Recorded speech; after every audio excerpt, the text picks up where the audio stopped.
बाणी हुजूर स्वामी जी महाराज चेतावनी भाग पहला वचन 14वां शब्द 12। जग में घोर अंधेरा भारी, तन में तम का भंडारा, स्वप्न जागृत दोनों देखी, भूल भुलैया धर मारा। महाराज जी, बाबा जी, हुजूर जी दी प्यारी साध संगत जी, सारिਆਂ ਨੂੰ राधा स्वामी जी। ਇਹ ਜਿਹੜੀ ਬਾਣੀ ਹੈ ਇਹ हुजूर स्वामी जी महाराज ਦੀ ਬਾਣੀ ਹੈ। ਆਪ ਜੀ ਇਹ ਚੇਤਾਵਨੀ ਦਾ ਸ਼ਬਦ ਲੈ ਕੇ ਸਾਨੂੰ ਉਸ ਕਲੈਰਿਟੀ ਦੀ ਤਰਫ ਲੈ ਕੇ ਜਾ ਰਹੇ ਹਨ ਕਿ ਆਪਾਂ ਨੂੰ ਉਹ ਜਿਹੜੀ ਸੱਚਾਈ ਹੈ ਉਹ ਸਮਝ ਆ ਸਕੇ। ਸੰਤਾਂ ਮਹਾਤਮਾ ਦਾ ਜਿਹੜਾ ਆਧਾਰ ਹੁੰਦਾ ਹੈ ਉਹ ਪਿਆਰ ਹੁੰਦਾ ਹੈ। वो प्यार दे जरिए ही हमें समझाने की कोशिश करते हैं, लेकिन जिंदगी दे विच कदे कदे उन्हां नूं सख्त लफ्ज़ां नूं भी इस्तेमाल करना पैंदा है, जिन्हां नूं आपां चेतावनी कह दिंदे हां। जिवें आपां अपने घर दे विच देखदे हां, साडे माता पिता साडे नाल बहुत प्यार करदे हां, ਉਹ ਸਾਨੂੰ बड़े प्यार दे नाल समझाउंदे हां, लेकिन कदे कदे ਉਹ ਸਾਨੂੰ डांटदे भी हां। लेकिन उन्हां दी डांट तो पीछे भी एक कंसर्न हुंदा है, एक प्यार हुंदा है कि किसी तरीके दे नाल जिहड़ा मेरा बच्चा है वो सही रस्ते दे उत्ते आ सके।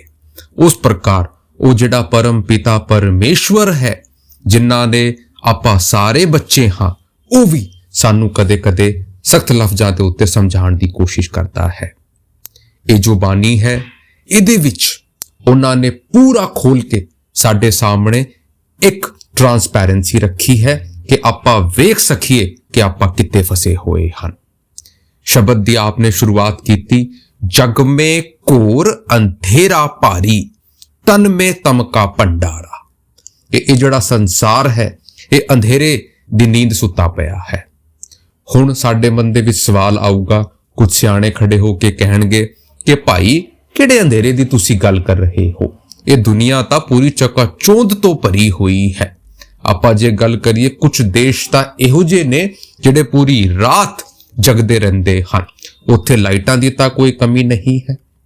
आपां न्यूयॉर्क सिटी नूं देख लईए, आपां साडे कंट्री दे विच ही मैट्रोपोलिटन सिटीज़ नूं वेख लईए, 24 घंटे उत्थे जिहड़ी कि ट्रांसपोर्टेशन है वो चलदी रहिंदी है, उत्थे सारे मॉल खुले रहिंदे आ, इन्नी चक्का चौंध रहिंदी है। फिर किहड़े अंधेरे की गल कर रहे हैं? तो सानू समझाने की कोशिश कर रहे हैं, ये पारला अंधेरा नहीं है, ये अंदरला अंधेरा है।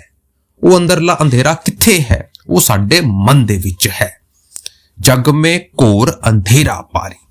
आपां अपनी अखां नूं खोलदे हुए भी, ये चक्का चौंध दी जिंदगी नूं जिउंदे हुए भी आपां भाई अंधेरे दे विच ही हैगे आ। जिस नूं भी वो मालक दिखाई नहीं दिंदा, जो भी उस मालक नूं याद नहीं करदा, वो अंधेरे दे विच ही है। हुण सानू समझा रहे हन, तन में तम का भंडारा। समझा रहे हन वो जिहड़ी ज्ञान दी रोशनी है, ਉਹਦੇ अभाव दे विच आपां सारे अंधेरे दे विच हैगे आ।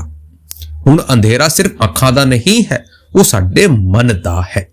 जिहड़े गिलाफ जिहड़े ये पर्दे आपां अपने मन दे उत्ते लाए बैठे हाँ, उस करके जिहड़ा अंधेरा है वो साडी जिंदगी दे विच आ गया है। वो विवेक दी जिहड़ी कमी है वो साडे उत्ते आ गई है।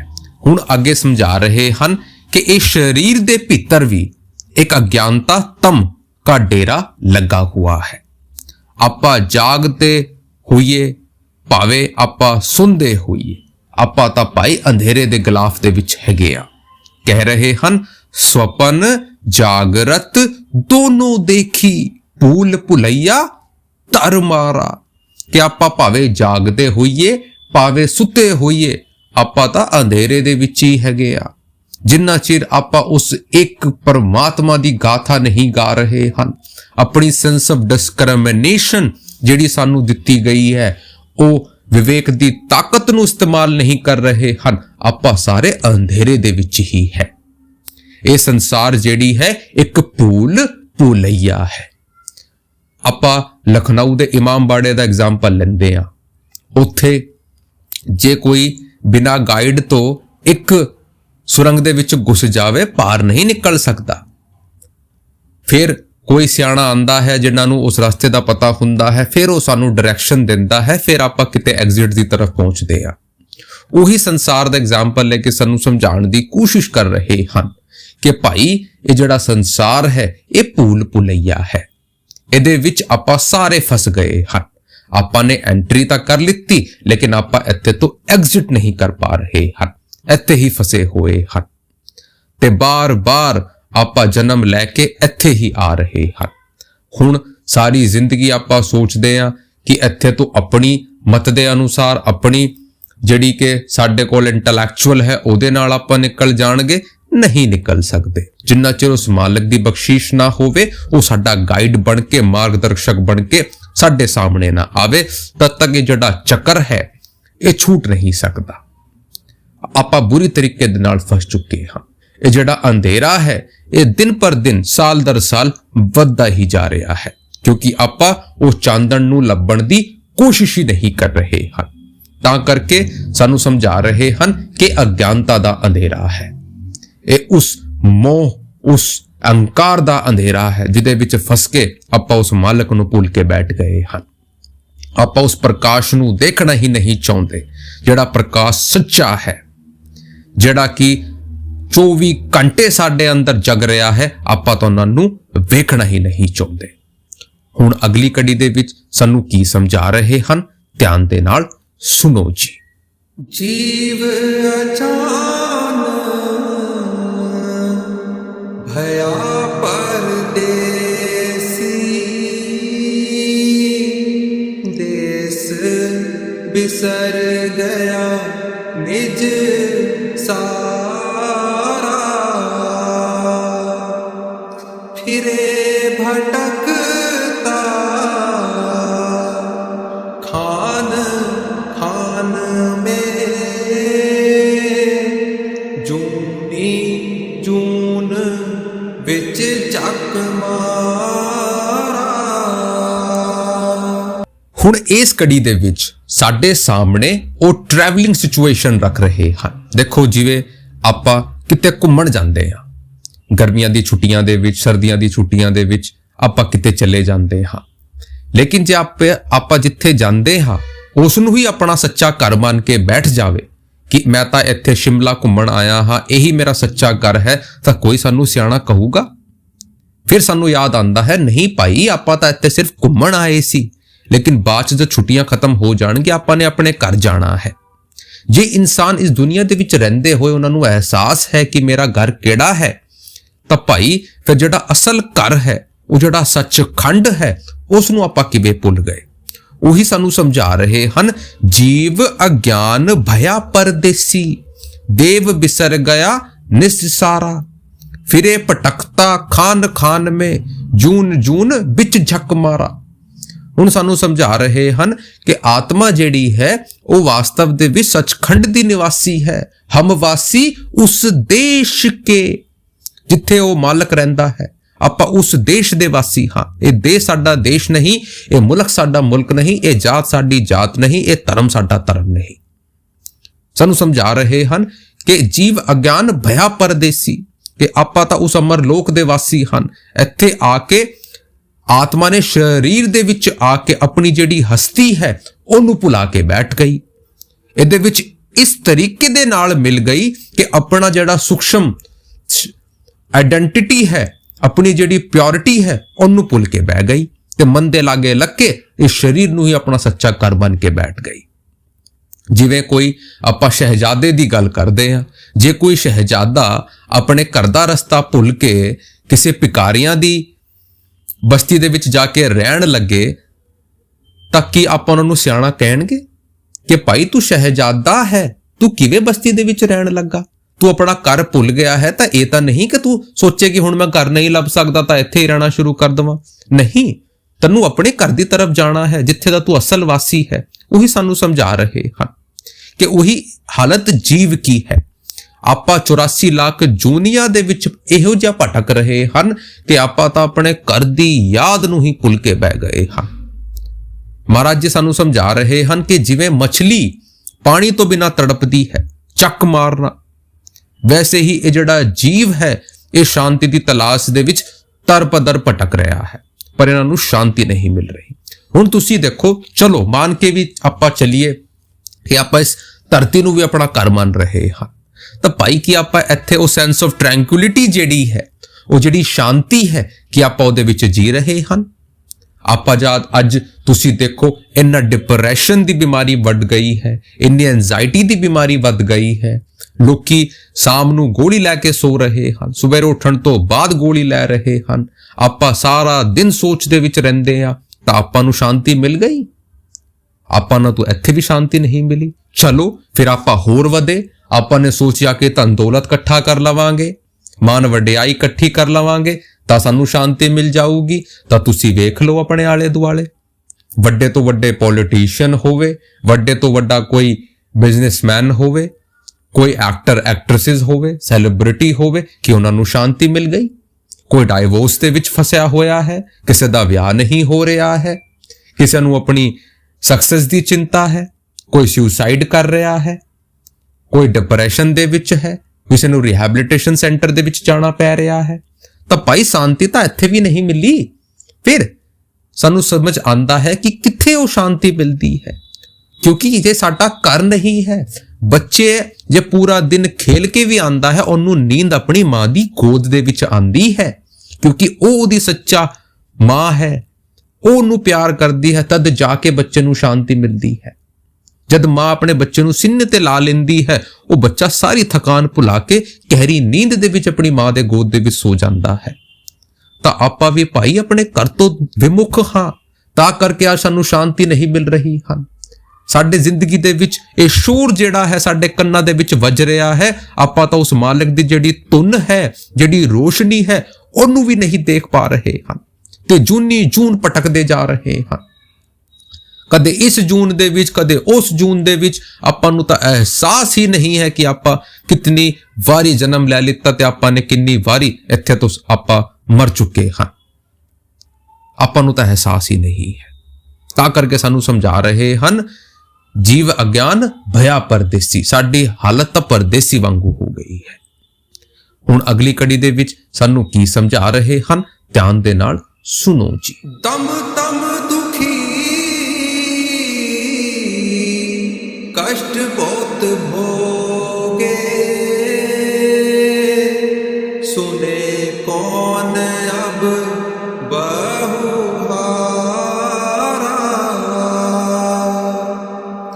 करे पुकार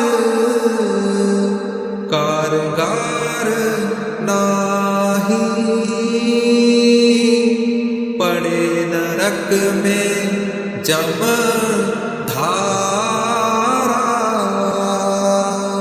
ਹੁਣ ਇਸ ਬਾਣੀ ਦੇ ਵਿੱਚ ਸਾਡੇ ਸਾਹਮਣੇ ਉਹ ਜਿਹੜੀ ਕਰਮਾਂ ਦੀ ਮਾਰ ਹੈ ਔਰ ਜੋ ਬੇਬਸੀ ਹੈ, ਉਹ ਸਾਡੇ ਸਾਹਮਣੇ ਰੱਖ ਰਹੇ ਹਨ।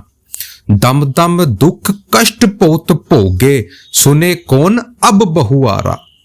ਕਿ ਭਾਈ ਇਹ ਜਿਹੜਾ ਕਾਲ ਦਾ ਦੇਸ਼ ਹੈ, ਜਿਹੜਾ ਮ੍ਰਿਤਿੂ ਲੋਕ ਹੈ, ਇਹ ਉਸ ਕਾਲ ਦਾ ਦੇਸ਼ ਹੈ। ਇੱਥੇ ਹਰ ਜੀਵ ਜਿਹੜਾ ਹੈ ਉਹ ਦਮ ਦਮ ਯਾਨੀ ਪਲ ਪਲ ਦੁਖੀ ਹੈ। ਆਪਾਂ ਆਪਣੇ ਆਲੇ ਦੁਆਲੇ ਵੇਖੀਏ, ਕੋਈ ਬਿਮਾਰੀ ਤੋਂ ਪਰੇਸ਼ਾਨ ਹੈ, ਕੋਈ ਗਰੀਬੀ ਤੋਂ ਪਰੇਸ਼ਾਨ ਹੈ, ਕੋਈ ਮਾਨਸਿਕ ਅਸ਼ਾਂਤੀ ਤੋਂ ਪਰੇਸ਼ਾਨ ਹੈ। ਕਿਸੇ ਦੇ ਕੋਲ ਧਨ ਹੈ ਤਾਂ ਕਿਸੇ ਦੇ ਕੋਲ ਬੱਚੇ ਨਹੀਂ ਹੈ, ਕਿਸੇ ਦੇ ਕੋਲ ਬੱਚੇ ਹੈ ਤਾਂ ਧਨ ਨਹੀਂ ਹੈ, ਕਿਸੇ ਦੇ ਬੱਚੇ ਨਿਕੰਮੇ ਨਿਕਲ ਗਏ ਹਨ, ਕਿਸੇ ਨੂੰ ਗਮ ਹੈ ਕਿ ਮੇਰੀ ਧਨ ਦੌਲਤ ਕੋਈ ਲੁੱਟ ਕੇ ਨਾ ਲੈ ਜਾਵੇ, ਕਿਸੇ ਨੂੰ ਆਪਣੇ ਬੱਚਿਆਂ ਦੀ ਫਿਕਰ ਹੈ, ਕੋਈ ਆਪਣੇ ਸਰੀਰ ਦੇ ਵਿੱਚ ਇੰਨਾ ਤੰਗ ਆ ਚੁੱਕਾ ਹੈ ਕਿ ਉਹਨੂੰ ਵਿਚਾਰੇ ਨੂੰ ਟਾਈਮ ਹੀ ਕੁਝ ਨਹੀਂ ਮਿਲ ਰਿਹਾ ਹੈ। ਤਾਂ ਉਹ ਸਾਡੇ ਸਾਹਮਣੇ ਰੱਖ ਰਹੇ ਹਨ ਕਿ ਦਮ ਦਮ ਦੁੱਖ ਕਸ਼ਟ ਬਹੁਤ ਭੋਗੇ, ਸੁਨੇ ਕੌਣ ਅਬ ਬਹੁਆਰਾ। ਕਿ ਭਾਈ ਇੱਥੇ ਤਾਂ ਇਨਸਾਨ ਸਿਰਫ ਦੁਖੀ ਹੈ, ਸਿਰਫ ਉਹਨੂੰ ਕੋਈ ਸੁਣਨ ਵਾਲਾ ਨਹੀਂ ਹੈ। ਜਬ ਅੰਤ ਸਮੇਂ ਆਂਦਾ ਹੈ, ਯਮਜੂਤ ਜਿਹੜੇ ਹੈ ਜਮ, ਉਹ ਆਤਮਾ ਨੂੰ ਬੜੇ ਬੁਰੀ ਤਰੀਕੇ ਦੇ ਨਾਲ ਖਿੱਚਦੇ ਹਨ। तब उस वक्त जब जीव चिल्लाता है, पुकार करता है, लेकिन ਉਹਦੀ ਕੋਈ ਨਹੀਂ ਸੁਣਦਾ, ਕਿਉਂਕਿ ਜੇ ਉਹ ਜਿਉਂਦੇ ਜੀ ਉਸ ਮਾਲਿਕ ਤੇ ਉਸ ਗੁਰੂ ਦੀ ਸੁਣ ਲੈਂਦਾ ਤਾਂ ਉਹ ਜਿਹੜੀ ਸਥਿਤੀ ਹੈ ਉਹਦੀ ਨਾ ਬਣਦੀ। ਉਹ ਸਾਨੂੰ ਸਮਝਾ ਰਹੇ ਹਨ। ਇੱਥੇ ਦੀ ਜਿਹੜੇ ਆਪਾਂ ਆਪਣੇ ਕਰਮਾਂ ਕਰਕੇ ਜਿਹੜੀ ਪੁੱਠੀ ਰਾਸਤੇ ਦੇ ਉੱਤੇ ਆਪਾਂ ਚੱਲੇ ਹੋਏ ਹਨ, ਤਾਂ ਕਰਕੇ ਇਹ ਜਿਹੜੀ ਅਵਸਥਾ ਹੈ ਸਾਡੇ ਅੱਗੇ ਆ ਰਹੀ ਹੈ, ਉਹ ਸਾਨੂੰ ਸਮਝਾਉਣ ਦੀ ਕੋਸ਼ਿਸ਼ ਕਰ ਰਹੇ ਹਨ। ਕਰੇ ਪੁਕਾਰ ਕਾਰਗਾਰ ਨਹੀਂ। ਹੁਣ ਪੁਕਾਰ ਕਰਨ ਤੋਂ ਕੋਈ ਫਾਇਦਾ ਨਹੀਂ ਹੈ, ਕਿਉਂਕਿ ਜੇ ਜਿਉਂਦੇ ਜੀ ਕੁਝ ਨਹੀਂ ਸੁਣਿਆ, ਜਿਉਂਦੇ ਜੀ ਅਮਲ ਦੇ ਉੱਤੇ ਨਹੀਂ ਲਾਏ, ਤਾਂ ਭਾਈ ਆਖਰੀ ਦੇ ਵਕਤ ਦੇ ਵਿੱਚ ਆ ਕੇ ਫਿਰ ਉਹ ਜਿਹੜੀ ਜੰਮ ਦੀ ਜਿਹੜੀ ਗਵਰਨਮੈਂਟ ਹੈ ਉਹਦੇ ਵਿੱਚ ਜਾਣਾ ਪਊਗਾ, ਫਿਰ ਉਹ ਸਾਨੂੰ ਸੰਭੂਗਾ। ਉਹ ਸਾਨੂੰ ਸਮਝਾਉਣ ਦੀ ਕੋਸ਼ਿਸ਼ ਇੱਥੇ ਕਰ ਰਹੇ ਹਨ। ਜਿਨ੍ਹਾਂ ਨੇ ਪ੍ਰਭੂ ਦੀ ਭਗਤੀ ਕਰ ਲਿੱਤੀ, ਉਸ ਪ੍ਰਭੂ ਦੀ ਪਛਾਣ ਕਰ ਲਿੱਤੀ, ਉਹ ਤਾਂ ਉਸ ਮਾਲਕ ਦੇ ਕੋਲ ਪਹੁੰਚ ਜਾਣਗੇ। ਲੇਕਿਨ ਜਿਨ੍ਹਾਂ ਨੇ ਪੁੱਠੇ ਰਾਸਤੇ ਦੇ ਉੱਤੇ ਜਾ ਕੇ ਆਪਣੇ ਜੀਵਨ ਨੂੰ ਵਿਅਰਥ ਕਰ ਲਿੱਤਾ, ਉਹ ਭਾਈ ਫਿਰ ਕਾਲ ਜਿਹੜਾ ਹੈ ਉਹਨਾਂ ਦੀ ਖਬਰ ਲਵੇਗਾ, ਫਿਰ ਨਰਕ ਮੇ ਉਹਨਾਂ ਦਾ ਜਿਹੜਾ ਹਿਸਾਬ ਕਿਤਾਬ ਹੈ ਉਹ ਹੋਵੇਗਾ, ਲੇਕਿਨ ਮੁਕਤੀ ਹਾਸਲ ਨਹੀਂ ਹੋ ਪਾਵੇਗੀ। ਉਹ ਸਾਡੇ ਸਾਹਮਣੇ ਇੱਕ ਚੇਤਾਵਨੀ ਦੀ ਤਰੀਕੇ ਦੇ ਨਾਲ ਰੱਖ ਰਹੇ ਹਨ। ਗੁਰੂ ਸਾਡੇ ਕਦੇ ਭਰਮਾਂ ਦੇ ਵਿੱਚ ਨਹੀਂ ਪਾਉਂਦੇ, ਉਹ ਸਾਡੇ ਸਾਹਮਣੇ ਕਲੈਰਿਟੀ ਰੱਖਦੇ ਹਨ ਕਿ ਭਾਈ ਇਹ ਵਿਧੀ ਦਾ ਵਿਧਾਨ ਹੈ। ਜਿਹੜਾ ਕੁਝ ਵੀ ਆਪਾਂ ਬੋਵਾਂਗੇ ਉਹ ਸਾਨੂੰ ਕੱਟਣਾ ਪੈਣਾ ਹੈ। ਅੱਜ ਕੱਟ ਲਾਂਗੇ, ਭਾਵੇਂ ਕੱਲ ਕੱਟਾਂਗੇ, ਪਰ ਕੱਟਣਾ ਜ਼ਰੂਰ ਹੈ। ਜਿਹੜਾ ਕੁਝ ਵੀ ਅੱਜ ਆਪਾਂ ਕਰ ਰਹੇ ਹਨ, ਇੱਕ ਦਿਨ ਜ਼ਰੂਰ ਆਵੇਗਾ ਜਦ ਇਹਨਾਂ ਚੀਜ਼ਾਂ ਦਾ ਹਿਸਾਬ ਹੋਵੇਗਾ। ਚੰਗਿਆਂ ਦਾ ਵੀ ਹਿਸਾਬ ਹੋਵੇਗਾ, ਮਾੜਿਆਂ ਦਾ ਵੀ ਹਿਸਾਬ ਹੋਵੇਗਾ। ਲੇਕਿਨ ਇਹ ਭੁਲੇਖਾ ਨਾ ਪਾਓ ਕਿ ਅੱਜ ਜੋ ਆਪਾਂ ਕਰ ਰਹੇ ਹਨ ਇਹਦਾ ਹਿਸਾਬ ਨਹੀਂ ਹੋਣਾ। ਹਿਸਾਬ ਜ਼ਰੂਰ ਹੋਵੇਗਾ। ਉਹਦੇ ਘਰ ਦੇ ਵਿੱਚ ਦੇਰ ਹੋ ਸਕਦੀ ਹੈ, ਅੰਧੇਰ ਨਹੀਂ ਹੋ ਸਕਦੀ। ਜਿਹੜਾ ਕੁਝ ਵੀ ਅੱਜ ਮਾੜਾ ਕਰ ਰਹੇ ਹਨ, ਸਾਰੀਆਂ ਚੀਜ਼ਾਂ ਦਾ ਹਿਸਾਬ ਹੋਵੇਗਾ। ਜੇ ਆਪਾਂ ਉਸ ਮਾਲਕ ਨੂੰ ਯਾਦ ਕਰ ਰਹੇ ਹਨ, ਉਹਦੀ ਗਿਣਤੀ ਵੀ ਉਸ ਮਾਲਕ ਜ਼ਰੂਰ ਰੱਖੇਗਾ, ਸਾਨੂੰ ਬਖਸ਼ੇਗਾ, ਸਾਨੂੰ ਸੱਚੇ ਰਾਸਤੇ ਦੇ ਉੱਤੇ ਲੈ ਕੇ ਜਾਊਗਾ। ਨਹੀਂ ਤਾਂ ਭਾਈ ਇਸ ਨਰਕ ਦੇ ਵਿੱਚ ਆਪਾਂ ਫਸੇ ਰਹਿ ਜਾਣਗੇ। ਹੁਣ ਅਗਲੀ ਕੜੀ ਦੇ ਵਿੱਚ ਸਾਨੂੰ ਕੀ ਸਮਝਾ ਰਹੇ ਹਨ, ਧਿਆਨ ਦੇ ਨਾਲ ਸੁਣੋ ਜੀ। ਪਟਕ ਪਟਕ ਨਰ ਦੇਹੀ ਪਾਈ, ਇੰਦਰੀ ਮਨ ਯਹਾਂ ਮਾਰਾ, ਸਤਿਗੁਰ ਸੰਤ ਕਹੇ ਬਹੁ ਤੇਰਾ, ਰਾਹ ਬਤਾਵੇ 10 ਦਵਾਰਾ। ਹੁਣ ਇਸ ਕੜੀ ਦੇ ਵਿੱਚ ਸਾਡੀ ਜਿਹੜਾ ਸਟਰਗਲ ਹੈ ਇਨਸਾਨ ਦਾ, ਜੀਵ ਦਾ, ਉਹ ਸਾਡੇ ਸਾਹਮਣੇ ਰੱਖ ਰਹੇ ਹਨ।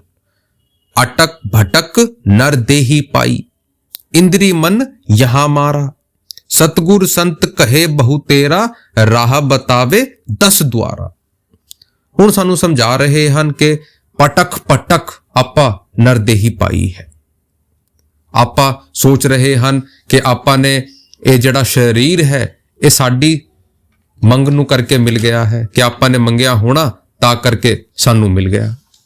ਨਹੀਂ ਭਾਈ, ਸਾਨੂੰ ਸਮਝਾ ਰਹੇ ਹਨ ਪਟਕ ਪਟਕ ਨਰਦੇਹੀ ਪਾਈ। ਪਤਾ ਨਹੀਂ ਕਿੰਨੇ ਜਨਮ ਤੋਂ ਆਪਾਂ ਭਟਕ ਰਹੇ ਹਨ, ਪਤਾ ਨਹੀਂ ਕਿੰਨੇ ਵਰਸ਼ਾਂ ਬਾਅਦ ਆਪਾਂ ਨੂੰ ਇਹ ਜਿਹੜਾ ਜਨਮ ਹੈ ਉਹ ਮਿਲਾ ਹੈ। ਤੁਸੀਂ ਵੇਖੋ ਕਿ ਆਪਾਂ ਤਾਂ ਪਤਾ ਨਹੀਂ ਕਿੰਨੇ ਜਨਮ ਤੋਂ ਕੀਟ ਪਤੰਗਾ ਬਣਦੇ ਆ ਰਹੇ ਹਨ, ਪਤਾ ਨਹੀਂ ਕਿੰਨੇ ਜਨਮ ਤੋਂ ਆਪਾਂ ਸਾਂਪ ਬਣਦੇ ਆ ਰਹੇ ਹਨ, ਸ਼ੇਰ ਪਸ਼ੂ ਪੰਛੀ ਬਣਦੇ ਆ ਰਹੇ ਹਨ। ਹੁਣ ਤੁਸੀਂ ਇੱਕ ਗੱਲ ਸੋਚ ਕੇ ਵੇਖੋ, 84 ਲੱਖ ਜੂਨੀਆਂ ਹੁੰਦੀਆਂ ਹਨ, ਲੇਕਿਨ ਭਾਈ ਇਹੋ ਜਿਹੀ ਵੀ ਜੂਨੀਆਂ ਹੁੰਦੀਆਂ ਹਨ ਜਿਨ੍ਹਾਂ ਦੀ ਉਮਰ ਹੀ 100 500 ਸਾਲ ਹੁੰਦੀ ਹੈ। ਪਿੰਡਾਂ ਦੇ ਵਿੱਚ ਜੇ ਆਪਾਂ ਵੇਖੀਏ, ਤੁਸੀਂ ਪੇੜ ਦੀ ਤਰਫ ਦੇਖੋਗੇ, ਦਰਖਤ ਦੀ ਤਰਫ ਦੇਖੋਗੇ, ਇੱਕ ਪੇੜ ਇਹੋ ਜਿਹਾ ਵੀ ਹੈ ਜਿਹੜਾ ਆਜ਼ਾਦੀ ਤੋਂ ਪਹਿਲੇ ਦਾ ਹੈ, ਇੱਕ ਪੇੜ ਇਹੋ ਜਿਹਾ ਵੀ ਹੈ ਜਿਹੜਾ ਰਾਜੇ ਮਹਾਰਾਜੇ ਦੇ ਟਾਈਮ ਦਾ ਹੈ। ਤਾਂ ਉਹਨਾਂ ਦੀ ਉਮਰ ਦਾ ਤਾਂ ਆਪਾਂ ਅੰਦਾਜ਼ਾ ਨਹੀਂ ਲਾ ਸਕਦੇ ਕਿ ਕਿੰਨੇ ਜਨਮ ਬਾਅਦ ਸਾਨੂੰ ਇਹ ਜਨਮ ਮਿਲਿਆ ਹੈ। ਭਈ ਪ੍ਰਾਪਤ ਮਨ ਖੁਦੇ ਹੁਰੀਆ, ਗੋਬਿੰਦ ਮਿਲਣ ਕੀ ਇਹ ਤੇਰੀ ਵਰੀਆ, ਅਵਰ ਕਾਜ ਤੇਰੇ ਕਾਮ ਨਾ ਆਵੇ। ਕਿ ਇਹ ਜਿਹੜਾ ਜਨਮ ਹੈ ਇਹ ਬਹੁਤ ਭਾਗਾ ਵਾਲੇ ਨੂੰ ਪਤਾ ਨਹੀਂ ਕਿੰਨੇ ਸਾਲ ਤੋਂ ਬਾਅਦ ਮਿਲਿਆ ਹੈ।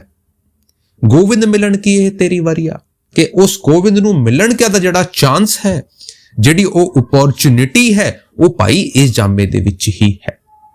ਉਸ ਮਾਲਕ ਨੇ ਸਾਨੂੰ ਇਹ ਜਾਮਾ ਦਿੱਤਾ ਹੈ ਤਾਂ ਸਾਨੂੰ ਉਹਦਾ ਸ਼ੁਕਰ ਕਰਨਾ ਹੈ।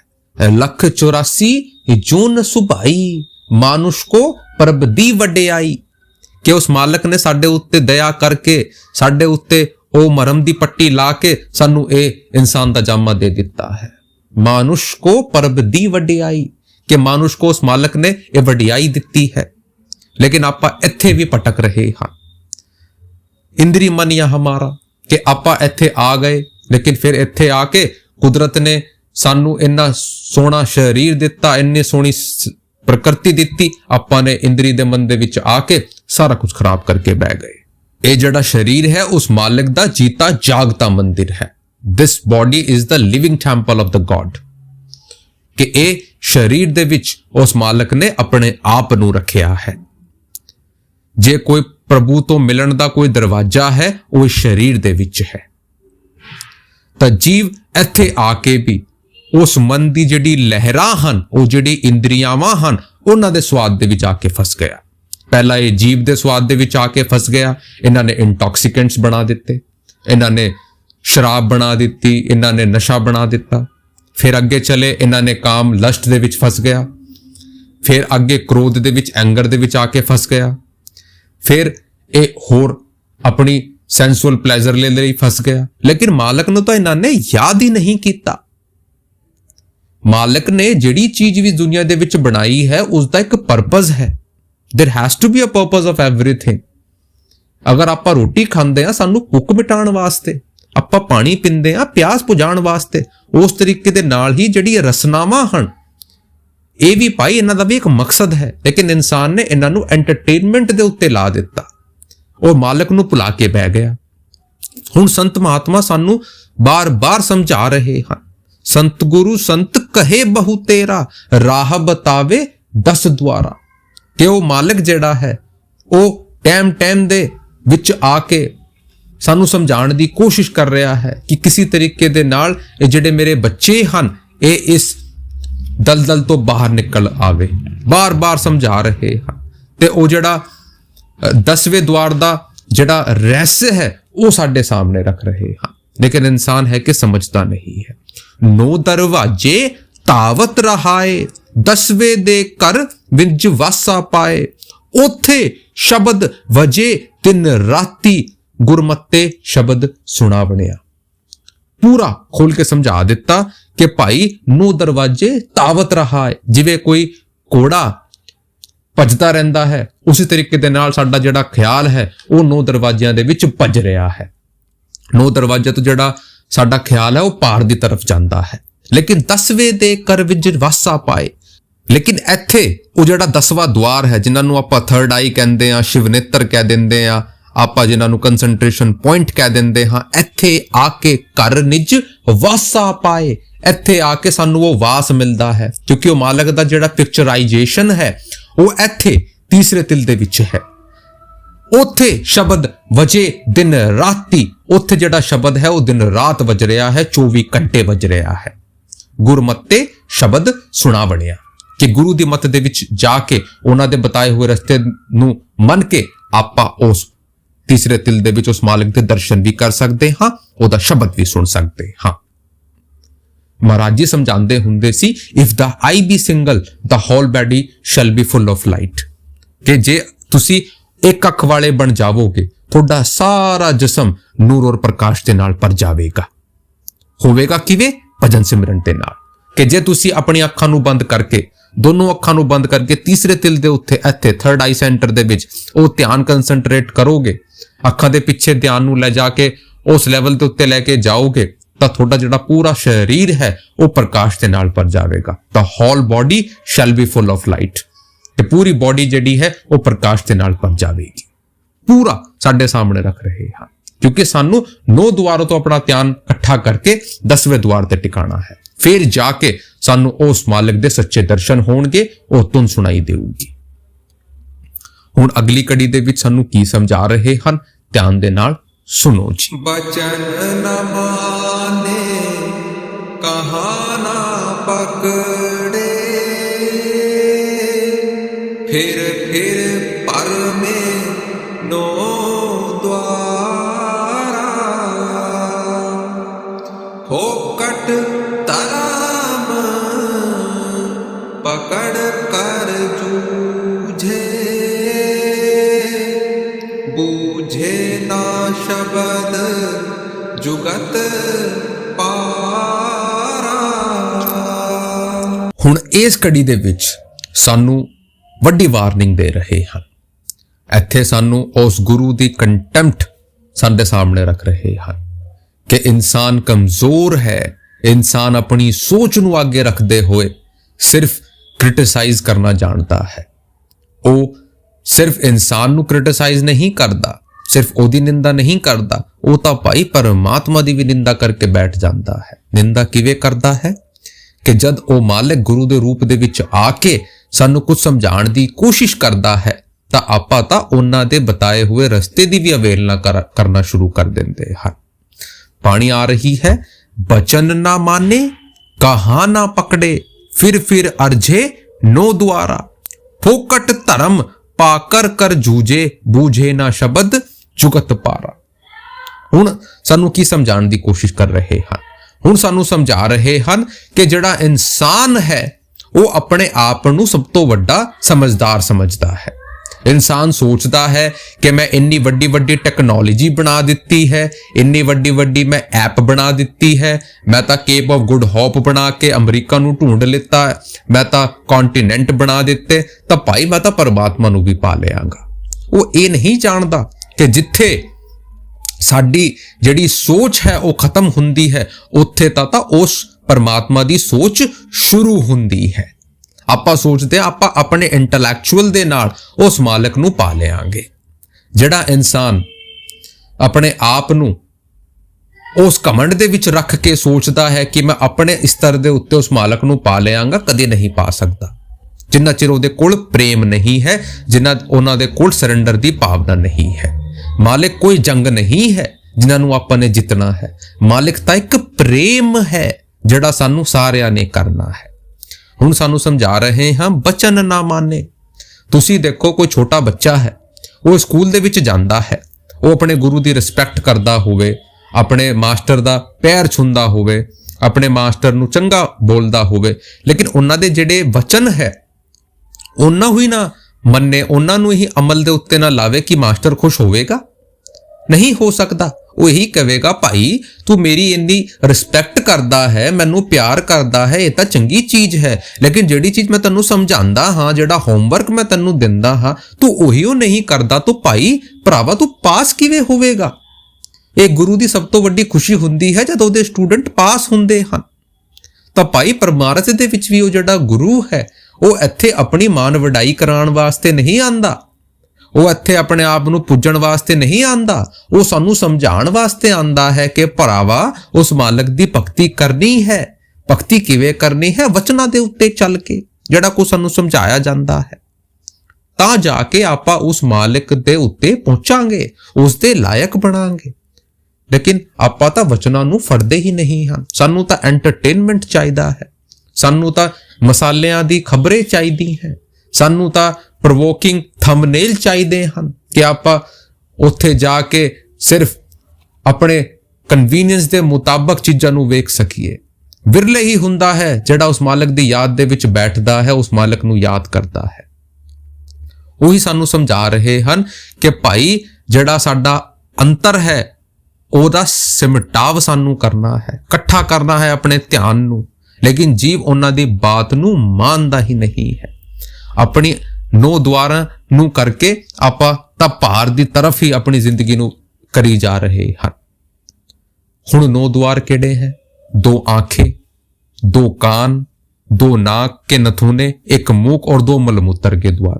इन्हां विचों जिहड़ा साडा ख्याल है वो भार दी तरफ फैलता है।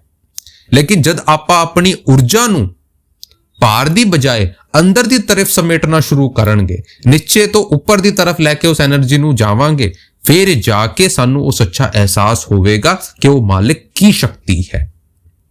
हुण सानू अगे समझा रहे हन, फोकट धर्म पकड़ कर जूझे, बूझे ना शब्द जुगत पारा।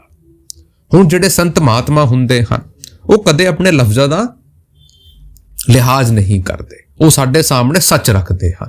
वो कदे अपनी बातों के उत्ते फिल्टर नहीं लाउंदे, वो डेमागोग नहीं हुंदे कि जिहड़ा चंगी चंगी गल्लां करके किसी नूं लुभाने की कोशिश करे। संत महात्मा तां भाई शब्द दे कोड़े हुंदे हन, ਉਹ ਸਾਡੇ ਸਾਹਮਣੇ ਸੱਚਾਈ ਰੱਖਦੇ ਹਨ, ਭਾਵੇਂ ਉਹ ਕਿੰਨੀ ਵੀ ਕੜਵੀ ਹੋਵੇ। ਤਾਂ ਕਰਕੇ ਹੀ ਸੰਤਾਂ ਮਹਾਤਮਾ ਨੂੰ ਇੱਥੇ ਇਨਸਾਨ ਬਖਸ਼ਦਾ ਨਹੀਂ ਹੈ, ਨਿੰਦਾ ਦੇ ਉੱਤੇ ਲਾ ਦਿੱਤਾ ਹੈ, ਕਿਉਂਕਿ ਸੰਤ ਮਹਾਤਮਾ ਆਪਣੇ ਕਦੇ ਬੋਲੀ ਦੇ ਵਿੱਚ ਪਰਦਾ ਨਹੀਂ ਲਾਉਂਦੇ। ਉਹ ਜਿਹੋ ਜਿਹੀ ਵੀ ਚੀਜ਼ ਨੂੰ ਅਨੁਭਵ ਕਰਦੇ ਹਨ ਆਪਣੇ ਬੋਲੀ ਦੇ ਉੱਤੇ ਲਾ ਦਿੰਦੇ ਹਨ। ਤਾਂ ਕਰਕੇ ਹੀ ਕਈ ਬਾਣੀਆਂ ਇਹੋ ਜਿਹੀ ਹੈ ਜਿਨ੍ਹਾਂ ਵਿੱਚ ਬਹੁਤ ਕੜੇ ਲਫ਼ਜ਼ਾਂ ਨੂੰ ਇਸਤੇਮਾਲ ਕਰਦੇ ਹੋਏ ਗੁਰੂਆਂ ਨੇ ਸਾਨੂੰ ਸਮਝਾਇਆ ਹੈ। ਤੇ ਇਹਦੇ ਵਿੱਚ ਵੀ ਆਪ ਜੀ ਨੇ ਸ਼ੁਰੂਆਤ ਕੀਤੀ, ਫੋਕਟ ਧਰਮ ਪਕੜ ਕਰ ਝੂਝੇ ਬੂਝੇ ਨਾ ਸ਼ਬਦ ਜੁਗਤ ਪਾਰਾ। ਆਪ ਨੇ ਸਮਝਾਇਆ ਕਿ ਇਨਸਾਨ ਜਿਹੜਾ ਹੈ ਉਹ ਇੱਕ ਧਰਮ ਨੂੰ ਫੜ ਕੇ ਬਹਿ ਗਿਆ ਹੈ। ਹਿੰਦੂ ਕਹਿੰਦਾ ਹੈ ਮੋਹਿ ਰਾਮ ਪਿਆਰਾ, ਤੁਰਕ ਕਹਿੰਦਾ ਹੈ ਰਹਿਮਾਨ ਪਿਆਰਾ, ਆਪਸ में दो लड़ मरे कोई ना जान सके पहचान उस रब ਦਾ ਭਾਣਾ।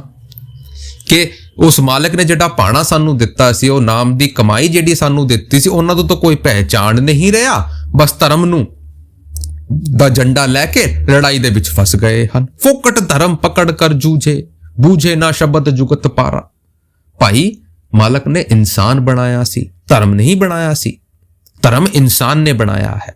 ਤੇ ਸੱਚਾ ਧਰਮ ਕੀ ਹੈ? ਸੱਚਾ ਧਰਮ ਹੈ ਜਿਹੜੀ ਨੀਂਵ ਜਿਹੜੀ ਹੈ ਉਹ ਪਿਆਰ ਹੈ। ਸੱਚਾ ਧਰਮ ਕੀ ਹੈ? ਜਿਹਦੇ ਵਿੱਚ ਇਨਸਾਨ ਇੱਕ ਦੂਜੇ ਨੂੰ ਇਕੁਐਲਿਟੀ ਦੇ ਵਿੱਚ ਰੱਖਦਾ ਹੈ। ਸੱਚਾ ਧਰਮ ਕੀ ਹੈ? ਜਿਹਦੇ ਵਿੱਚ ਉਸ ਪਰਮਾਤਮਾ ਦੀ ਗਾਥਾ ਗਾਈ ਜਾਂਦੀ ਹੈ। ਸੱਚਾ ਧਰਮ ਕੀ ਹੈ? ਜਿੱਥੇ ਉਸ ਮਾਲਕ ਨੂੰ ਧਿਆਨ ਦੇ ਵਿੱਚ ਬੈਠ ਕੇ ਯਾਦ ਕਰਾ ਜਾਂਦਾ ਹੈ। ਉਹ ਸੱਚਾ ਧਰਮ ਹੈ। ਲੇਕਿਨ ਆਪਾਂ ਤਾਂ ਇਹਦੇ ਵਿੱਚ ਵੀ ਲੜਾਈ ਝਗੜਾ ਲੈ ਕੇ ਆ ਗਏ, ਆਪਾਂ ਤਾਂ ਇਹਦੇ ਵਿੱਚ ਵੀ ਕੰਪੈਰੀਜ਼ਨ ਲੈ ਕੇ ਆ ਗਏ। ਤੁਸੀਂ ਕੋਈ ਵੀ ਨਿਊਜ਼ ਖੋਲ ਕੇ ਵੇਖ ਲਓ, ਕੋਈ ਕਿਤਾਬ ਉਠਾ ਕੇ ਦੇਖ ਲਓ, ਕੋਈ ਡਿਬੇਟ ਉਠਾ ਕੇ ਦੇਖ ਲਓ, ਧਰਮ ਤਾਂ ਭਾਈ ਹੌਟਸਪੌਟ ਦੇ ਵਿੱਚ ਰਹਿੰਦਾ ਹੈ। ਧਰਮ ਨੂੰ ਤਾਂ ਆਪਾਂ ਸੋਚਦੇ ਹਾਂ ਕਿ ਜਿੰਨਾ ਆਪਾਂ ਇਹਨੂੰ ਲੈ ਕੇ ਚੱਲਾਂਗੇ ਉਹਨਾਂ ਸਾਡੇ ਵਾਸਤੇ ਚੰਗਾ ਹੈ। ਭਾਈ ਆਪਾਂ ਸਾਰੇ ਧਰਮ ਦੇ ਅਨੁਆਈ ਬਣੇ ਬੈਠੇ ਆ, ਲੇਕਿਨ ਧਰਮ ਨੂੰ ਆਪਾਂ ਮੰਨਦੇ ਆ, ਉਹਨੂੰ ਆਪਾਂ ਕਦੇ ਉਹਦੇ ਉੱਤੇ ਜੋ ਲਿਖਿਆ ਹੈ ਉਹਨੂੰ ਅਮਲ ਦੇ ਉੱਤੇ ਨਹੀਂ ਲਾਉਂਦੇ। ਕੋਈ ਵੀ ਧਰਮ ਸਾਨੂੰ ਇਹ ਨਹੀਂ ਸਿਖਾਉਂਦਾ ਕਿ ਆਪਾਂ ਕਿਸੇ ਦੇ ਉੱਤੇ ਉਂਗਲ ਚੁੱਕੀਏ। ਕੋਈ ਵੀ ਧਰਮ ਸਾਨੂੰ ਇਹ ਨਹੀਂ ਸਿਖਾਉਂਦਾ ਕਿ ਆਪਾਂ ਕਿਸੇ ਦੇ ਉੱਤੇ ਗਾਲਾਂ ਕੱਢੀਏ। ਕੋਈ ਵੀ ਧਰਮ ਸਾਨੂੰ ਇਹ ਨਹੀਂ ਸਿਖਾਉਂਦਾ ਕਿ ਉਸ ਮਾਲਕ ਨੂੰ ਯਾਦ ਨਾ ਕਰੀਏ।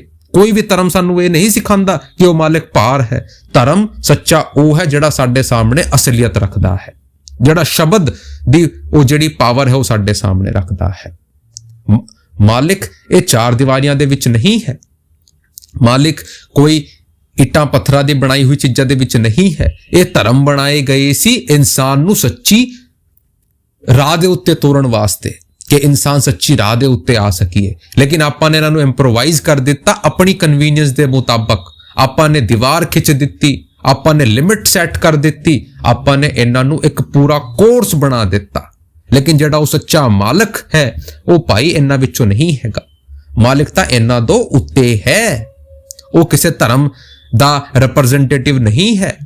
ਅਵਲ ਅੱਲਾਹ ਨੂਰ ਉਪਾਇਆ ਕੁਦਰਤ ਕੇ ਸਭ ਬੰਦੇ, ਇੱਕ ਨੂਰ ਤੇ ਸਭ ਜਗ ਉਪਜਿਆ, ਕੌਣ ਭਲੇ ਕੌਣ ਮੰਦੇ।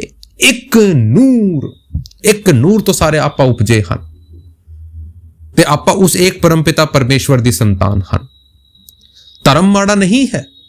ਧਰਮ ਦੇ ਜਿਹੜੇ ਠੇਕੇਦਾਰ ਬਣੇ ਬੈਠੇ ਹਾਂ, ਜਿਹੜੇ ਕਿ ਉਹਨੂੰ ਗਲਤ ਤਰੀਕੇ ਦੇ ਉੱਤੇ ਪ੍ਰੀਚ ਕਰ ਰਹੇ ਹਨ, ਉਹ ਮਾੜੀ ਚੀਜ਼ ਹੈ। ਧਰਮ ਪਿਆਰ ਹੈ। ਧਰਮ ਉਸ ਮਾਲਕ ਦੀ ਯਾਦ ਹੈ। ਆਪਾਂ ਮੰਦਰ ਮਸਜਿਦ ਗੁਰਦੁਆਰੇ ਦੇ ਵਿੱਚ ਜਾਂਦੇ ਆ, ਬੜੀ ਖੁਸ਼ੀ ਦੇ ਨਾਲ ਜਾਣਾ ਚਾਹੀਦਾ ਹੈ।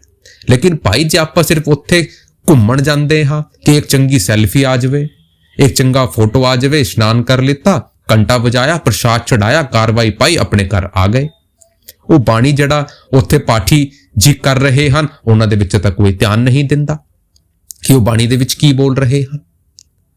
ਉਹ ਬਾਣੀਆਂ ਦੇ ਵਿੱਚ ਕਿੰਨੀ ਗਹਿਰਾਈ ਹੈ ਉਹ ਵੀ ਆਪਾਂ ਨਹੀਂ ਮੰਨ ਰਹੇ ਹਾਂ। ਆਪਾਂ ਤਾਂ ਉਂਗਲ ਚੁੱਕਣਾ ਸ਼ੁਰੂ ਕਰ ਦਿੰਦੇ ਹਾਂ। ਮੈਂ ਤਾਂ ਇਹ ਕਹਿਣਾ ਹਾਂ ਕਿ ਤੁਸੀਂ ਭਾਵੇਂ ਕਿਸੇ ਚੀਜ਼ ਦੇ ਉੱਤੇ ਜਾਓ ਜਾਂ ਨਾ ਜਾਓ, ਜਿਹੜੀ ਬਾਣੀ ਗੁਰੂਆਂ ਨੇ ਲਿਖੀ ਹੈ ਉਹਨਾਂ ਨੂੰ ਹੀ ਮਾੜਾ ਜਿਹਾ ਪੜ੍ਹ ਕੇ ਵੇਖ ਲਓ, ਤੁਹਾਨੂੰ ਸਮਝ ਆ ਜਾਊਗਾ ਗੁਰੂਆਂ ਨੇ ਸਾਨੂੰ ਕੀ ਸਿਖਾਇਆ ਹੈ। ਆਪਾਂ ਫਿਰ ਇੱਕ ਨਵਾਂ ਕਨਸੈਪਟ ਸਟਾਰਟ ਕਰ ਲਿੱਤਾ ਕਿ ਜੀ ਮੈਂ ਤਾਂ ਇਹ ਬਾਣੀ ਕੰਠਸਥ ਕਰ ਲਈ ਹੈ, ਮੈਨੂੰ ਤਾਂ ਇਹ ਪੌੜੀ ਬਹੁਤ ਜ਼ੁਬਾਨੀ ਯਾਦ ਹੈ, ਮੈਨੂੰ ਤਾਂ ਇਹ ਵਾਲੀ ਕਿਤਾਬ ਬਹੁਤ ਜ਼ੁਬਾਨੀ ਯਾਦ ਹੈ, ਮੈਨੂੰ ਤਾਂ ਇਹ ਵਾਲਾ ਸ਼ਬਦ ਜ਼ੁਬਾਨੀ ਯਾਦ ਹੈ। ਉਹ ਭਾਈ ਪੜ੍ਹਨ ਪੜਾਉਣ ਦੇ ਨਾਲ ਨਹੀਂ ਹੋਣ ਲੱਗਾ। ਉਹ ਹੋਵੇਗਾ ਉਸ ਮਾਲਕ ਦੀ ਯਾਦ ਦੇ ਵਿੱਚ ਬੈਠ ਕੇ ਉਹ ਜਿਹੜੀਆਂ ਚੀਜ਼ਾਂ ਉਹਦੇ ਵਿੱਚ ਲਿਖੀਆਂ ਹੋਈਆਂ ਹਨ ਉਹਨੂੰ ਅਮਲ ਦੇ ਉੱਤੇ ਲਾਣਾ। ਇਹ ਜਿਹੜਾ ਧਰਮ ਆਪਾਂ ਬਣਾ ਕੇ ਬੈਠ ਗਏ ਹਨ, ਜਿਨ੍ਹਾਂ ਵਿੱਚ ਆਪਾਂ ਨੇ ਨਫ਼ਰਤ ਪੈਦਾ ਕਰ ਲਿੱਤੀ ਹੈ, ਇਹ ਉਸ ਮਾਲਕ ਦੇ ਨਾਲ ਸਾਨੂੰ ਨਹੀਂ ਜੋੜ ਸਕਦੀ। ਇਹ ਜਿਹੜੀ ਭਾਰੀ ਦਿਖਾਵਟੀ ਪੂਜਾ ਪਾਠ ਕਰਮ ਕਾਂਡ ਦੇ ਵਿੱਚ ਆਪਾਂ ਫਸੇ ਹੋਏ ਹਨ, ਦਿਨ ਰਾਤ ਇਹਦੇ ਵਿੱਚ ਲੱਗੇ ਰਹੋ, ਕੁਝ ਹਾਸਿਲ ਨਹੀਂ ਹੋ ਸਕਦਾ। ਜਿੰਨਾ ਚਿਰ ਉਹ ਸ਼ਬਦ ਦੀ ਕਮਾਈ ਨਹੀਂ ਕੀਤੀ, ਜਿੰਨਾ ਚਿਰ ਉਸ ਅਨੰਦ ਨਾਦ ਨੂੰ ਆਪਾਂ ਨੇ ਨਹੀਂ ਸੁਣਿਆ, ਉਹ ਜਿਹੜੀ ਅਨੰਦ ਨਾਦ ਹੈ, ਉਹ ਜਿਹੜਾ ਸ਼ਬਦ ਹੈ, ਉਹੀ ਸਾਨੂੰ ਪਾਰ ਲੈ ਕੇ ਜਾ ਸਕਦਾ ਹੈ। ਨਹੀਂ ਤਾਂ ਭਾਈ ਇਹ ਜਿਹੜੀਆਂ ਚੀਜ਼ਾਂ ਹਨ ਇਹ ਚਲਦੀ ਰਹਿਣਗੀ। ਪਤਾ ਨਹੀਂ ਕਿੰਨੇ ਲੋਕ ਕਿੰਨੇ ਸਾਲਾਂ ਤੋਂ ਇਹਦੇ ਵਿੱਚ ਫਸੇ ਹੋਏ ਹਨ। ਸਾਨੂੰ ਸਮਝਣਾ ਹੈ, ਸਾਨੂੰ ਸੱਚਾਈ ਦੀ ਤਰਫ ਲੈ ਕੇ ਚੱਲਣਾ ਹੈ। ਇੱਥੇ ਕੋਈ ਐਨੀਮੀਨੈਸ ਨਹੀਂ ਹੈ, ਕੋਈ ਐਨੀਮੋਸਿਟੀ ਨਹੀਂ ਹੈ ਕਿਸੇ ਧਰਮ ਦੇ ਪ੍ਰਤੀ। ਸਾਰੇ ਧਰਮ ਚੰਗੇ ਨੇ, ਲੇਕਿਨ ਜਿੰਨਾ ਚਿਰ ਉਹ ਮਾਲਕ ਨੂੰ ਯਾਦ ਕਰਦੇ ਹਨ। ਲੇਕਿਨ ਜਿਹੜਾ ਵੀ ਧਰਮ ਸਾਨੂੰ ਨਫ਼ਰਤ ਸਿਖਾਉਂਦਾ ਹੈ, ਜਿਹੜਾ ਵੀ ਸਾਨੂੰ ਉਸ ਮਾਲਕ ਤੋਂ ਦੂਰ ਕਰਦਾ ਹੈ, ਉਹ ਧਰਮ ਨਹੀਂ ਹੋ ਸਕਦਾ। ਤੇ ਧਰਮ, ਜਿਵੇਂ ਮੈਂ ਅਰਜ਼ ਕੀਤੀ, ਧਰਮ ਮਾੜਾ ਨਹੀਂ ਹੈ। ਧਰਮ ਦੇ ਜਿਹੜੇ ਠੇਕੇਦਾਰ ਬੈਠੇ ਹੋਏ ਹਨ, ਜਿਨ੍ਹਾਂ ਇਹਦੇ ਵਿੱਚ ਮਿਲਾਵਟ ਕਰ ਰਹੇ ਹਨ, ਉਹਨਾਂ ਕਰਕੇ ਧਰਮ ਦੀ ਬਦਨਾਮੀ ਹੋ ਰਹੀ ਹੈ। ਨਹੀਂ ਤਾਂ ਮਾਲਕ ਨੇ ਤਾਂ ਪਿਆਰ ਬਣਾਇਆ ਹੈ। ਲੇਕਿਨ ਕੀ ਆਪਾਂ ਅੱਜ ਉਸ ਪਿਆਰ ਦੇ ਵਿੱਚ ਚੱਲ ਰਹੇ ਹਨ? ਸਾਨੂੰ ਸੋਚਣਾ ਚਾਹੀਦਾ ਹੈ। ਪਾਣੀ ਮਥੇ ਹੱਥ ਕੁਛ ਨਾ ਆਵੇ, ਸ਼ੀਰ ਮਥੇ ਆਲਸ ਭਾਰਾ, जीव अभाग कहूँ मैं क्या क्या, बाहर पर में बहु चारा। ਹੁਣ ਇਸ ਬਾਣੀ ਦੇ ਵਿੱਚ ਸਾਡੇ ਸਾਹਮਣੇ ਉਹ ਜਿਹੜਾ ਫਿਊਟਾਈਲ ਹਾਰਡ ਵਰਕ ਹੈ, ਜਿਹੜੀ ਵਿਅਰਥ ਦੀ ਮਿਹਨਤ ਹੈ, ਉਹ ਸਾਡੇ ਸਾਹਮਣੇ ਰੱਖ ਰਹੇ ਹਨ ਤੇ ਸਾਨੂੰ ਸਮਝਾ ਰਹੇ ਹਨ ਕਿ ਦੇਖੋ, ਜਿਵੇਂ ਬੀਬੀਆਂ ਜਿਹੜੀ ਪਿੰਡਾਂ ਦੇ ਵਿੱਚ ਰਹਿੰਦੀ ਹੈ, ਜਿਹੜੀ ਮਥਾਣੀ ਜਾਣਦੀ ਹੈ, ਉਹ ਸਮਝਦੇ ਹੋਣੇ ਕਿ ਦੇਖੋ, ਜਦ ਆਪਾਂ ਪਾਣੀ ਨੂੰ ਮੱਥਦੇ ਹਾਂ ਕਿ ਸਾਨੂੰ ਕੁਝ ਹਾਸਿਲ ਹੁੰਦਾ ਹੈ। ਤੁਸੀਂ 24 ਘੰਟੇ ਪਾਣੀ ਨੂੰ ਮੱਥਦੇ ਜਾਓ, ਕੁਝ ਹਾਸਿਲ ਹੋਵੇਗਾ? ਨਹੀਂ ਹੋ ਸਕਦਾ। ਲੇਕਿਨ ਜੇ ਆਪਾਂ ਦੁੱਧ ਨੂੰ ਮੱਥਾਂਗੇ, ਸਾਨੂੰ ਘੀ ਵੀ ਪ੍ਰਾਪਤ ਹੁੰਦਾ ਹੈ, ਸਾਨੂੰ ਮੱਖਣ ਵੀ ਮਿਲਦਾ ਹੈ, ਸਾਨੂੰ ਹੋਰ ਚੀਜ਼ਾਂ ਵੀ ਮਿਲਦੀਆਂ ਹਨ। ਲੇਕਿਨ ਪਾਣੀ ਦੇ ਨਾਲ ਤਾਂ ਕੁਝ ਨਹੀਂ ਮਿਲਦਾ। ਉਹੀ ਸਾਨੂੰ ਗੁਰੂ ਸਾਹਿਬ ਸਮਝਾਉਣ ਦੀ ਕੋਸ਼ਿਸ਼ ਕਰ ਰਹੇ ਹਨ ਕਿ ਜੇ ਆਪਾਂ ਬਾਹਰ ਦੀਆਂ ਭਗਤੀ ਨੂੰ ਕਰਦੇ ਰਵਾਂਗੇ, ਇਹ ਜਿਹੜੇ ਕਰਮ ਕਾਂਡ ਹਨ, ਇਹ ਜਿਹੜੇ ਪਾਖੰਡ ਹਨ, ਇਹਨਾਂ ਦੇ ਵਿੱਚ ਫਸੇ ਰਹਿਣਗੇ ਤਾਂ ਇਹ ਪਾਣੀ ਮੱਥਣੇ ਦੇ ਬਰਾਬਰ ਹੈ। ਹਾਸਿਲ ਕੁਝ ਨਹੀਂ ਹੋ ਸਕਦਾ। ਇਹ ਜਿਹੜੀ ਭਾਰੀ ਭਗਤੀ ਹੈ, ਇਹ ਸਿਰਫ just a pretending state of mind, nothing else, ਕਿ ਸਿਰਫ ਦਿਖਾਵੇ ਦੀ ਭਗਤੀ ਹੈ। ਅਸਲੀ ਘੀ, ਅਸਲਾ ਸ਼ੀਰ ਜਿਹੜਾ ਹੈ, ਉਹ ਦੁੱਧ ਭੀਤਰੀ ਸਾਧਨਾ ਹੈ।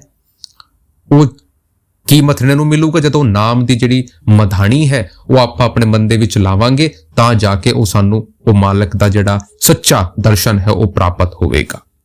ਲੇਕਿਨ ਇਨਸਾਨ ਹੈ ਕਿ ਪਹਾੜ ਦੇ ਵਿੱਚ ਹੀ ਲੱਗਿਆ ਹੋਇਆ ਹੈ। ਪਲਟੂ ਸਾਹਿਬ ਸਮਝਾਉਂਦੇ ਹਨ, ਕਈ ਤਿਰਥ ਮੈਂ ਖੋਜੇ ਗਹਿਰੀ ਡੁਬਕੀ ਮਾਰ, ਪਲਟੂ ਜਲ ਕੇ बीच में किन पायो करतार। ਕਿ ਭਾਵੇਂ ਕਿੰਨੀਆਂ ਡੁਬਕੀਆਂ ਮਾਰਦੇ ਰਹੋ, ਕਿੰਨੀਆਂ बीच में ਜਾਂਦੇ ਰਹੋ, ਉਹ ਮਾਲਕ ਹਾਸਿਲ ਨਹੀਂ ਹੋ ਸਕਦਾ। ਕਿਨ ਪਾਇਓ ਕਰਤਾਰ, ਕਿ ਜਲ ਦੇ बीच ਦੇ ਵਿੱਚ ਕਿਸੇ ਨੇ ਅੱਜ ਤੱਕ ਕਰਤਾਰ ਨੂੰ ਪਾਇਆ ਹੈ? ਉਹ ਕਰਤਾਰ ਜਿਹੜਾ ਹੈ ਉਹ ਇੱਥੇ ਬੈਠਾ ਹੋਇਆ ਹੈ, ਇੱਥੇ। ਲੇਕਿਨ ਆਪਾਂ ਤਾਂ ਭਾਰ ਉਹਨਾਂ ਨੂੰ ਲੱਭ ਰਹੇ ਹਾਂ। ਤੁਸੀਂ ਸੋਚੋ ਕਿ ਸਾਡੇ ਘਰ ਦੇ ਵਿੱਚ ਸਾਡੀ ਕੋਈ ਹੀਰੇ ਜਵਾਹਰਾਤ ਦੀ ਕੋਈ ਚੀਜ਼ ਖੋ ਜਾਂਦੀ ਹੈ, ਉਹ ਖੋਈ ਘਰ ਦੇ ਵਿੱਚ ਅੰਦਰ ਹੈ, ਆਪਾਂ ਨੂੰ ਲੱਭਦੇ ਬਾਹਰ ਹਾਂ ਕਿ ਸਾਨੂੰ ਕਦੇ ਹਾਸਿਲ ਹੋ ਜੂਗੀ। ਫਿਰ ਕੋਈ ਸਿਆਣਾ ਆਂਦਾ ਹੈ, ਉਹ ਸਾਨੂੰ ਸਮਝਾਉਂਦਾ ਹੈ ਕਿ ਭਾਈ ਉਹ ਖੋਈ ਕਿੱਥੇ ਸੀ? ਉਹਨਾਂ ਨੇ ਕਿਹਾ ਜੀ ਅੰਦਰ। ਤਾਂ ਕਿ ਭਾਈ ਤੂੰ ਬਾਹਰ ਕਿਉਂ ਉਹਨਾਂ ਨੂੰ ਲੱਭ ਰਿਹਾ ਹੈ? ਫਿਰ ਉਹ ਅੰਦਰ ਜਾਂਦਾ ਹੈ, ਅੰਦਰ ਉਹਨਾਂ ਨੂੰ ਲੱਭਦਾ ਹੈ, ਉਹਨਾਂ ਨੂੰ ਮਿਲ ਜਾਂਦੀ ਹੈ। ਉਹੀ ਸਾਡਾ ਹਾਲ ਹੋਇਆ ਪਿਆ ਹੈ। ਮਾਲਕ ਸਾਡੇ ਅੰਦਰ ਹੈ। ਸਾਰਿਆਂ ਗ੍ਰੰਥਾਂ ਪੋਥੀਆਂ ਨੇ, ਉਸ ਮਾਲਕ ਨੇ, ਉਸ ਗੁਰੂਆਂ ਨੇ ਸਾਨੂੰ ਇਹੀ ਸਮਝਾਇਆ ਹੈ ਕਿ ਉਹ ਮਾਲਕ ਸਾਡੇ ਅੰਦਰ ਹੈ, ਲੇਕਿਨ ਇਨਸਾਨ ਉਹਨਾਂ ਨੂੰ ਬਾਹਰ ਲੱਭਣ ਦੀ ਕੋਸ਼ਿਸ਼ ਕਰ ਰਿਹਾ ਹੈ ਕਿ ਉਹ ਹਾਸਿਲ ਹੋ ਜਾਊਗਾ। ਆਪਾਂ ਹਿਰਨ ਕਸਤੂਰੀ ਦਾ ਐਗਜ਼ਾਮਪਲ ਲੈਂਦੇ ਆ। ਹਿਰਨ ਦੀ ਨਾਭੀ ਦੇ ਵਿੱਚ ਇੱਕ ਕਸਤੂਰੀ ਹੁੰਦੀ ਹੈ, ਜਿਹਦੇ ਵਿੱਚੋਂ ਬਹੁਤ ਚੰਗੀ ਮਹਿਕ ਆਉਂਦੀ ਹੈ। ਹਿਰਨ ਪੂਰੀ ਜ਼ਿੰਦਗੀ ਜੰਗਲਾਂ ਦੇ ਵਿੱਚ ਭੱਜਦਾ ਰਹਿੰਦਾ ਹੈ ਉਸ ਕਸਤੂਰੀ ਨੂੰ ਪਾਉਣ ਵਾਸਤੇ। ਉਹਨਾਂ ਨੂੰ ਅਹਿਸਾਸ ਹੀ ਨਹੀਂ ਰਹਿੰਦਾ ਕਿ ਉਹ ਜਿਹੜੀ ਕਸਤੂਰੀ ਹੈ ਉਹਦੀ ਨਾਭੀ ਦੇ ਵਿੱਚ ਹੈ। ਤੇ ਆਖਰੀ ਦੇ ਵਿੱਚ ਕੀ ਹੁੰਦਾ ਹੈ? ਕਿਸੇ ਜੰਗਲੀ ਜਾਨਵਰ ਦਾ ਸ਼ਿਕਾਰ ਬਣ ਜਾਂਦਾ ਹੈ, ਆਪਣੀ ਜਾਨ ਤੋਂ ਹੱਥ ਧੋ ਬੈਠਦਾ ਹੈ। ਉਹੀ ਇਨਸਾਨ ਦਾ ਕੰਮ ਹੈ। ਇਨਸਾਨ ਪੂਰੀ ਜ਼ਿੰਦਗੀ ਉਸ ਮਾਲਕ ਨੂੰ ਬਾਹਰ ਲੱਭਣ ਦੀ ਕੋਸ਼ਿਸ਼ ਕਰਦਾ ਹੈ। ਕਦੇ ਇਹ ਤਿਰਥ ਦੇ ਵਿੱਚ ਭੱਜਣਾ ਸ਼ੁਰੂ ਕਰ ਦਿੰਦਾ ਹੈ, ਕਦੇ ਇਹ ਪਹਾੜਾ ਚੜ੍ਹਨਾ ਸ਼ੁਰੂ ਕਰ ਦਿੰਦਾ ਹੈ, ਕਦੇ ਡੁਬਕੀ ਮਾਰਨਾ ਸ਼ੁਰੂ ਕਰ ਦਿੰਦਾ ਹੈ, ਕਦੇ ਘੰਟੇ ਵਜਾਣਾ ਸ਼ੁਰੂ ਕਰ ਦਿੰਦਾ ਹੈ, ਕਦੀ ਇਹ ਲੰਬੀ ਲੰਬੀ ਜਟਾਵਾਂ ਰੱਖ ਕੇ ਲੰਬੀ ਲੰਬੀ ਬਭੂਤ ਪਾ ਕੇ ਉਸ ਮਾਲਕ ਨੂੰ ਯਾਦ ਕਰਨਾ ਸ਼ੁਰੂ ਕਰ ਦਿੰਦਾ ਹੈ। ਉਹ ਭਰਾਵਾ, ਉਹ ਮਾਲਕ ਸਾਨੂੰ ਇੱਥੇ ਭੋਗੀ ਤੇ ਇੱਥੇ ਤਿਆਗੀ ਬਣਾਉਣ ਵਾਸਤੇ ਨਹੀਂ ਆਇਆ। ਉਹ ਮਾਲਿਕ ਕਹਿੰਦਾ ਹੈ ਮੈਂ ਤੇਰੇ ਅੰਦਰ ਹਾਂ। ਸਾਰੇ ਆਪਾਂ ਗੱਲ ਕਰਦੇ ਆ ਮੰਦਿਰ ਦੀ, ਮਸਜਿਦ ਦੀ, ਕੋਈ ਗੱਲ ਸੁਣਾਵੇ ਅੰਦਰ ਦੀ। ਉਹ ਜਿਹੜਾ ਮਾਲਕ ਹੈ ਉਹ ਅੰਦਰ ਹੈ, ਉਹ ਭਾਰ ਨਹੀਂ ਹੈ। ਇਹ ਜਿਹੜੇ ਭਾਰ ਦੀਆਂ ਚੀਜ਼ਾਂ ਹਨ ਇਹ ਸਾਨੂੰ ਯਾਦ ਦਿਲਾਉਣ ਵਾਸਤੇ ਹਨ ਕਿ ਆਪਾਂ ਉਸ ਮਾਲਕ ਨੂੰ ਯਾਦ ਕਰ ਸਕੀਏ। ਦੇਖੋ, ਜਿਵੇਂ ਆਪਾਂ ਆਪਣੇ ਘਰ ਦੇ ਵਿੱਚ ਸਾਨੂੰ ਕੋਈ ਚੀਜ਼ ਯਾਦ ਕਰਨੀ ਹੋਵੇ, ਆਪਾਂ ਡਾਇਰੀ ਦੇ ਵਿੱਚ ਨੋਟ ਕਰ ਦਿੰਦੇ ਆ ਜਾਂ ਕਿਸੇ ਦੀਵਾਰ ਦੇ ਵਿੱਚ ਟਾਈਮ ਟੇਬਲ ਲਗਾ ਲੈਂਦੇ ਆ ਕਿ ਜਿਸ ਤੋਂ ਸਾਨੂੰ ਯਾਦ ਆ ਜਾਵੇ ਚੀਜ਼। ਇਹ ਜਿਹੜੇ ਧਰਮ ਸਥਾਨ ਹਨ, ਇਹ ਜਿਹੜੇ ਤੀਰਥ ਹਨ, ਇਹ ਉਸ ਮਾਲਕ ਦੀ ਯਾਦ ਦੇ ਵਿੱਚ ਬਣਾਏ ਗਏ ਸੀ ਕਿ ਇਨਸਾਨ ਇਹਨਾਂ ਨੂੰ ਦੇਖ ਕੇ ਉਹਨੂੰ ਮਾਲਕ ਦੀ ਯਾਦ ਆ ਸਕੇ। ਇਹਨਾਂ ਵਿੱਚੋਂ ਜਿਹੜੀਆਂ ਬਾਣੀਆਂ ਪੜਾਈਆਂ ਜਾਂਦੀਆਂ ਹਨ ਉਹਨਾਂ ਨੂੰ ਅਮਲ ਦੇ ਉੱਤੇ ਲਾ ਸਕੇ। ਲੇਕਿਨ ਇਨਸਾਨ ਨੇ ਤਾਂ ਇਹਨਾਂ ਤੀਰਥਾਂ ਨੂੰ ਹੀ ਉਹ ਮਾਲਕ ਬਣਾ ਕੇ ਰੱਖ ਦਿੱਤਾ ਤੇ ਜਿਹੜੀ ਅੰਦਰ ਦੀ ਦੌਲਤ ਹੈ ਉਹਨਾਂ ਨੂੰ ਭੁੱਲ ਕੇ ਬਹਿ ਗਏ।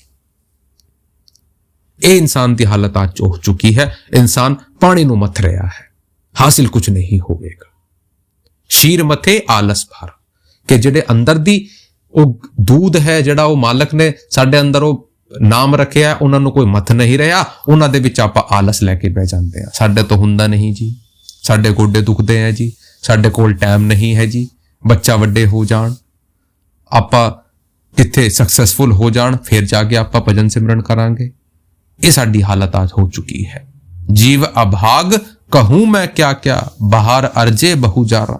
ਮੈਂ ਕੀ ਸਮਝਾਵਾਂ, ਮੈਂ ਕੀ ਦੱਸਾਂ ਕਿ ਅੱਜ ਇਨਸਾਨ ਕਿਸ ਤਰੀਕੇ ਦੇ ਨਾਲ ਆਪਣੇ ਆਪ ਨੂੰ ਪੂਰੀ ਤਰੀਕੇ ਨਾਲ ਇਹਨਾਂ ਪਾਖੰਡ ਦੇ ਵਿੱਚ ਫਸਾ ਕੇ ਬੈਠ ਗਿਆ ਹੈ।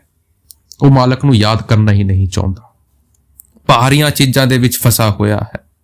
ਭਾਰੀਆਂ ਚੀਜ਼ਾਂ ਨੂੰ ਕਰਕੇ ਹੀ ਸੋਚ ਰਿਹਾ ਹੈ ਕਿ ਮੇਰਾ ਕੁਝ ਹੋ ਜਾਵੇਗਾ। ਨਹੀਂ ਹੋਣ ਲੱਗਾ, ਕਰਦੇ ਰਹੋ, ਕੁਝ ਨਹੀਂ ਹਾਸਿਲ ਹੋਵੇਗਾ। ਇਨਸਾਨ ਤਾਂ ਇਹ ਵੀ ਨਹੀਂ ਸੋਚਦਾ ਕਿ ਭਾਈ ਜੇ ਡੁਬਕੀਆਂ ਮਾਰਨ ਵਾਸਤੇ ਕਿਸੇ ਸਰੋਵਰ ਦੇ ਵਿੱਚ ਜਾਣ ਵਾਸਤੇ ਤੁਹਾਡਾ ਕਰਮ ਮਿਟ ਜਾਂਦਾ ਤਾਂ ਜਿਹੜੀ ਮੱਛਲੀ ਉਹਦੇ ਵਿੱਚ ਰਹਿੰਦੀ ਹੈ, ਉਹ ਜਿਹੜਾ ਮੈਂਡਕ ਉਹਦੇ ਵਿੱਚ ਰਹਿੰਦਾ ਹੈ, ਜਿਹੜੇ ਜੀਵ ਜੰਤੂ ਉਹਦੇ ਅੰਦਰ ਦੇ ਵਿੱਚ, ਸਭ ਤੋਂ ਪਹਿਲਾਂ ਤਾਂ ਉਨੀ ਚੜਾਈ ਹੋਣੀ ਸੀ। ਤੁਹਾਡੀ ਚੜਾਈ ਤੋਂ ਬਾਅਦ ਚ ਹੋਣੀ ਹੈ। ਕਿ ਉਹ ਮੱਛਲੀ ਸਵਰਗ ਦੇ ਵਿੱਚ ਚਲੀ ਗਈ, ਕਿ ਉਹ ਮੈਂਡਕ ਚਲਾ ਗਿਆ, ਉਹ ਜਿਹੜੇ ਜੀਵ ਜੰਤੂ ਉਹਦੇ ਵਿੱਚ ਰਹਿੰਦੇ ਆ ਉਹ ਚਲੇ ਗਏ। ਭਾਰ ਦੀ ਜਿਹੜੀ ਸਫਾਈ ਹੈ ਉਹ ਤਨ ਦੇ ਨਾਲ ਹੈ, ਲੇਕਿਨ ਜਿਹੜੀ ਮਨ ਦੀ ਸਫਾਈ ਹੈ ਉਹ ਨਾਮ ਦੇ ਨਾਲ ਹੈ। ਭਾਰ ਨਾਣ ਵਾਸਤੇ ਸਾਡਾ ਸਰੀਰ ਸਾਫ਼ ਹੋ ਸਕਦਾ ਹੈ, ਲੇਕਿਨ ਜਦ ਤੱਕ ਉਸ ਨਾਮ ਦਾ ਇਸ਼ਨਾਨ ਨਹੀਂ ਕਰਾਂਗੇ ਸਾਡਾ ਮਨ ਸਾਫ਼ ਨਹੀਂ ਹੋ ਸਕਦਾ। ਉਹ ਮਾਲਿਕ ਸਾਨੂੰ ਸਮਝਾ ਰਹੇ ਹਨ। ਭਰਮ ਦੇ ਵਿੱਚ ਫਸੇ ਰਵਾਂਗੇ, ਕੁਝ ਹਾਸਿਲ ਨਹੀਂ ਹੋਣ ਲੱਗਾ। ਮਾੜੀ ਜੀ ਆਪਣੀ ਸੋਚ ਨੂੰ ਉਸ ਦੇ ਉੱਤੇ ਲੈ ਜਾ ਕੇ ਇੱਕ ਸੋਚ ਵਿਚਾਰ ਕਰਕੇ ਸੋਚਣਾ ਚਾਹੀਦਾ ਹੈ ਕਿ ਜਿਹੜੀ ਚੀਜ਼ ਆਪਾਂ ਕਰ ਰਹੇ ਹਨ ਉਹ ਸਾਨੂੰ ਕਿੱਥੇ ਤੱਕ ਲੈ ਕੇ ਜਾਊਗੀ। ਹੁਣ ਅਗਲੀ ਕੜੀ ਦੇ ਵਿੱਚ ਸਾਨੂੰ ਕੀ ਸਮਝਾ ਰਹੇ ਹਨ, ਧਿਆਨ ਦੇ ਨਾਲ ਸੁਣੋ ਜੀ। ਅੰਤੇ ਮੁਖ ਜੋ ਸ਼ਬਦ ਕਮਾਈ, ਤਾਮੇ ਮਨ ਕੋ ਨਹੀਂ ਗਾਰਾ। वेद शास्त्र समरथ और पुराण, पढ़ पढ़ सब पंडित हारा। ਹੁਣ ਇਸ ਬਾਣੀ ਦੇ ਵਿੱਚ ਆਪਾਂ ਦੀ ਜਿਹੜੀ ਭਗਤੀ ਦੀ ਜਿਹੜੀ ਪ੍ਰੋਸੀਜਰ ਹੈ ਉਹਨੂੰ ਇੱਥੇ ਫਿਲਟਰ ਆਊਟ ਕਰ ਰਹੇ ਹਨ। ਆਪਾਂ ਸਮਝਾ ਰਹੇ ਹਨ, ਅੰਤੇ ਮੁਖ ਜੋ ਸ਼ਬਦ ਕਮਾਈ, ਤਾਮੇ ਮਨ ਕੋ ਨਹੀਂ ਗਾਰਾ। वेद शास्त्र समरथ और पुराण, पढ़ पढ़ सब पंडित हार। ਹੁਣ ਸਾਨੂੰ ਸਮਝਾਉਣ ਦੀ ਕੋਸ਼ਿਸ਼ ਕਰ ਰਹੇ ਹਨ ਕਿ ਉਹ ਜਿਹੜਾ ਮੁਕਤੀ ਦਾ ਮਾਰਗ ਹੈ ਉਹ ਭਾਈ ਅੰਤਰਮੁਖ ਹੈ, ਅੰਤਰਮੁਖੀ ਹੈ, ਇਨਵਾਰਡ ਜਰਨੀ ਹੈ। ਆਪਣੀ ਚੇਤਨਾ ਨੂੰ ਜਦ ਆਪਾਂ ਸ਼ਬਦ ਦੀ ਧੁਨੀ ਦੇ ਸਾਥ ਜੋੜਾਂਗੇ ਫਿਰ ਸੱਚੀ ਕਮਾਈ ਹੋਵੇਗੀ। ਲੇਕਿਨ ਇਨਸਾਨ ਕੀ ਕਰ ਰਿਹਾ ਹੈ? ਇਨਸਾਨ ਆਪਣੀ ਕਨਵੀਨੀਅੰਸ ਦੇ ਮੁਤਾਬਕ ਇਸ ਸਾਧਨਾ ਦੇ ਵਿੱਚ ਵੀ ਇੰਪਰੋਵਾਈਜ਼ੇਸ਼ਨ ਕਰ ਰਿਹਾ ਹੈ। ਲੇਕਿਨ ਜੀਵ ਇਹ ਜਿਹੜਾ ਮਨ ਹੈ ਸਾਧਨਾ में नहीं ਰਮਤਾ। ਦੁਨੀਆ ਦੇ ਵਿੱਚ ਵੱਡੇ ਵੱਡੇ ਵਿਦਵਾਨ ਹੋਏ ਹਨ ਜਿਨ੍ਹਾਂ ਨੇ ਵੇਦ ਔਰ ਪੁਰਾਣ ਕੰਠਸਥ ਕਰ ਲਿੱਤੇ ਸੀ, ਲੇਕਿਨ ਕੇਵਲ ਪੜ੍ਹਨੇ ਦੇ ਨਾਲ ਉਸ ਮਾਲਕ ਨੂੰ ਪਾ ਨਹੀਂ ਸਕੇ, ਇਸ ਮਨ ਨੂੰ ਵਸ਼ में नहीं ਕਰ ਸਕੇ। ਬਾਣੀ ਆਉਂਦੀ ਹੈ, ਪੜ੍ਹੀਏ ਚੇਤੇ ਬਰਸ ਬਰਸ, ਪੜ੍ਹੀਏ ਚੇਤੇ ਮਾਸ, ਪੜ੍ਹੀਏ ਚੇਤੇ ਆਰਜਾ, ਪੜੀਏ ਚੇਤੇ ਸੁਆਸ, ਨਾਨਕ ਲੇਖੇ ਇੱਕ ਗੱਲ। ਹੁਣ ਸਾਨੂੰ ਸਮਝਾ ਰਹੇ ਹਨ ਕਿ ਭਾਵੇਂ ਆਪਾਂ ਇਹਨਾਂ ਬਾਣੀਆਂ ਨੂੰ ਬਰਸ ਬਰਸ ਪੜ੍ਹਦੇ ਰਹੀਏ, ਸਾਲੋ ਸਾਲ ਪੜ੍ਹਦੇ ਰਹੀਏ, ਸਵਾਸ ਸਵਾਸ ਪੜ੍ਹਦੇ ਰਹੀਏ, ਨਹੀਂ ਹਾਸਲ ਹੋ ਸਕਦਾ, ਨਹੀਂ ਹਾਸਲ ਹੋ ਸਕਦਾ। ਤੁਸੀਂ ਸੋਚੋ, ਤੁਹਾਨੂੰ ਭੂਖ ਲੱਗੀ ਹੋਈ ਹੈ, ਤੁਹਾਨੂੰ ਖਾਣਾ ਬਣਾਉਣਾ ਨਹੀਂ ਆਉਂਦਾ, ਤੁਸੀਂ ਬਾਹਰ ਤੋਂ ਜਾ ਕੇ ਕੋਈ ਕਿਤਾਬ ਲੈ ਆਉਂਦੇ ਹੋ ਜਿਹਦੇ ਵਿੱਚ ਖਾਣਾ ਬਣਾਉਣ ਦੀ ਤਰਕੀਬ ਲਿਖੀ ਹੋਈ ਹੈ।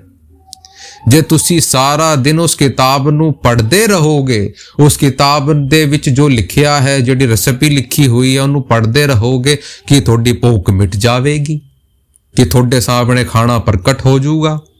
ਨਹੀਂ ਹੋ ਸਕਦਾ। ਜਿੰਨਾ ਚਿਰ ਉਸ ਬੁੱਕ ਦੇ ਵਿੱਚ ਜੋ ਲਿਖਿਆ ਹੋਇਆ ਹੈ ਉਹਨੂੰ ਆਪਾਂ ਅਮਲ ਦੇ ਉੱਤੇ ਲਾ ਕੇ ਪ੍ਰੈਕਟੀਕਲ ਨਹੀਂ ਕਰਾਂਗੇ, ਉਹਦੇ ਮੁਤਾਬਕ ਖਾਣਾ ਬਣਾਉਣ ਦੀ ਕੋਸ਼ਿਸ਼ ਨਹੀਂ ਕਰਾਂਗੇ, ਤਦ ਤੱਕ ਉਹ ਖਾਣਾ ਸਾਡੇ ਸਾਹਮਣੇ ਨਹੀਂ ਆ ਸਕਦਾ। ਉਹੀ ਸਾਨੂੰ ਸਮਝਾਉਣ ਦੀ ਕੋਸ਼ਿਸ਼ ਕਰ ਰਹੇ ਹਨ ਕਿ ਇਨਸਾਨ ਅੱਜ ਸੋਚਦਾ ਹੈ ਕਿ ਮੈਂ ਜੇ ਇਹਨਾਂ ਬਾਣੀਆਂ ਨੂੰ ਕੰਠਸਥ ਕਰ ਲਿਆਂਗਾ, ਜੇ ਇਹਨਾਂ ਬਾਣੀਆਂ ਨੂੰ ਪੜ੍ਹਦਾ ਰਵਾਂਗਾ, ਜੀ ਮੈਂ ਇੰਨੇ ਪਾਠ ਕਰ ਲਏ ਜੀ, ਮੈਂ 16 ਬਾਰ ਪੜ੍ਹ ਲਿੱਤਾ ਜੀ, ਮੈਂ 72 ਬਾਰ ਪੜ੍ਹ ਲਿੱਤਾ ਜੀ, ਮੇਰੇ ਇੰਨੇ ਕਾਊਂਟ ਹੋ ਗਏ ਹਨ। ਉਹ ਭਾਈ, ਇਹ ਜੰਗ ਨਹੀਂ ਹੈ, ਇਹ ਕੋਈ ਨੰਬਰ ਦਾ ਗੇਮ ਨਹੀਂ ਹੈ, ਇਹ ਉਸ ਮਾਲਿਕ ਦਾ ਪਿਆਰ ਦਾ ਹੈ। ਨਾਨਕ ਲੇਖੇ ਇੱਕ ਗੱਲ। ਜੇ ਆਪਾਂ ਇੱਕ ਗੱਲ ਨੂੰ ਵੀ ਅਮਲ ਦੇ ਉੱਤੇ ਲਾ ਲਵਾਂਗੇ ਤਾਂ ਭਾਈ ਸਾਡੀ ਚੜਾਈ ਹੋ ਜਾਵੇਗੀ। ਨਹੀਂ ਤਾਂ ਭਾਈ ਇਹਨਾਂ ਬੁੱਕਾਂ ਨੂੰ ਪੜ੍ਹਦੇ ਰਹੋ, ਲਾਇਬ੍ਰੇਰੀ ਭਰੀ ਹੋਈਆਂ ਹਨ, ਸਤਸੰਗ ਦੇ ਵਿੱਚ ਵੀ ਇੰਨੀ ਕਿਤਾਬਾਂ ਭਰੀਆਂ ਹੋਈਆਂ ਹਨ, ਪੜ੍ਹਦੇ ਰਹੋ, ਕੋਈ ਹਾਸਲ ਨਹੀਂ ਹੋਣ ਲੱਗਾ। ਜਿੰਨਾ ਚਿਰ ਉਸ ਚੀਜ਼ ਨੂੰ ਅਮਲ ਦੇ ਉੱਤੇ ਨਹੀਂ ਲਾਓਗੇ, ਉਸ ਚੀਜ਼ ਦਾ ਪ੍ਰੈਕਟੀਕਲ ਨਹੀਂ ਕਰੋਗੇ, ਨਹੀਂ ਕੁਝ ਹੋ ਸਕਦਾ। ਇਹ ਜਿਹੜੇ ਸਤਸੰਗ ਹਨ, ਇਹਨਾਂ ਵਿੱਚੋਂ ਵੀ ਜੇ ਤੁਸੀਂ ਕੁਝ ਸਮਝ ਕੇ ਆਪਣੀ ਜ਼ਿੰਦਗੀ ਦੇ ਵਿੱਚ ਅਮਲ ਦੇ ਉੱਤੇ ਨਹੀਂ ਲਾਓਗੇ, ਕੁਝ ਹਾਸਲ ਨਹੀਂ ਹੋ ਸਕਦਾ। ਹੋਵੇਗਾ ਜਦ ਆਪਾਂ ਇੱਕ ਬਾਣੀ ਨੂੰ ਵੀ ਆਪਣੀ ਜ਼ਿੰਦਗੀ ਦੇ ਵਿੱਚ ਅਮਲ ਲਾ ਲਵਾਂਗੇ। वेद शास्त्र समृत और पुराण पढ़ पढ़ सब पंडित हारा, कि पता नहीं किन्ने विद्वान इस दुनिया तो जा चुके हैं, कि कुछ हासिल कर सके। जे आपां रावण दी गल करदे हां, टीकाकार पंडित सीगा, ਉਹਨੂੰ ਸਾਰੇ वेद और पुराण कंठस्थ सीगे, सारा कुछ। ਉਹਨੂੰ ਟੀਕਾਕਾਰ ਪੰਡਿਤ ਦੀ ਉਪਾਧੀ ਇੰਨੀ ਆਸਾਨੀ ਦੇ ਨਾਲ ਨਹੀਂ ਮਿਲਦੀ। ਉਹਨਾਂ ਦੇ ਕੋਲ ਇੰਨੇ ਮੰਤਰ ਸੀਗੇ ਕਿ ਉਹ ਪਤਾ ਨਹੀਂ ਕੀ ਕਰ ਸਕਦਾ ਸੀ। ਉਹ ਅਮਰਤਾ ਦਾ ਜਿਹੜਾ ਮੰਤਰ ਸੀ ਉਹ ਵੀ ਉਹਦੇ ਕੋਲ ਸੀ, ਲੇਕਿਨ ਕੀ ਆਪਣੇ ਮਨ ਨੂੰ ਵਸ਼ ਕਰ ਪਾਇਆ? ਨਹੀਂ ਪਾ ਸਕਾ। ਜਿੰਨਾ ਚਿਰ ਉਸ ਮਾਲਕ ਦੀ ਇਜਾਜ਼ਤ ਨਾ ਹੋਵੇ, ਉਸ ਮਾਲਕ ਦੀ ਤਾਕਤ ਨਾ ਹੋਵੇ, ਆਪਾਂ ਮੁਕਤੀ ਨਹੀਂ ਪਾ ਸਕਦੇ। ਤੇ ਇਹ ਜਿਹੜਾ ਕਲਯੁਗ ਹੈ, ਇਹਦੇ ਵਿੱਚ ਤਾਂ ਉਸ ਮਾਲਕ ਨੇ ਇਹਨਾਂ ਸਾਰੀਆਂ ਚੀਜ਼ਾਂ ਨੂੰ ਇੰਨਾ ਆਸਾਨ ਕਰ ਦਿੱਤਾ ਹੈ, ਲੇਕਿਨ ਇਨਸਾਨ ਫੇਰ ਵੀ ਆਪਣੇ ਆਪ ਨੂੰ ਇਹਨਾਂ ਟੈਕਨੀਕੈਲਿਟੀਜ਼ ਦੇ ਵਿੱਚ ਫਸਾਉਣ ਦੀ ਕੋਸ਼ਿਸ਼ ਕਰ ਰਿਹਾ ਹੈ।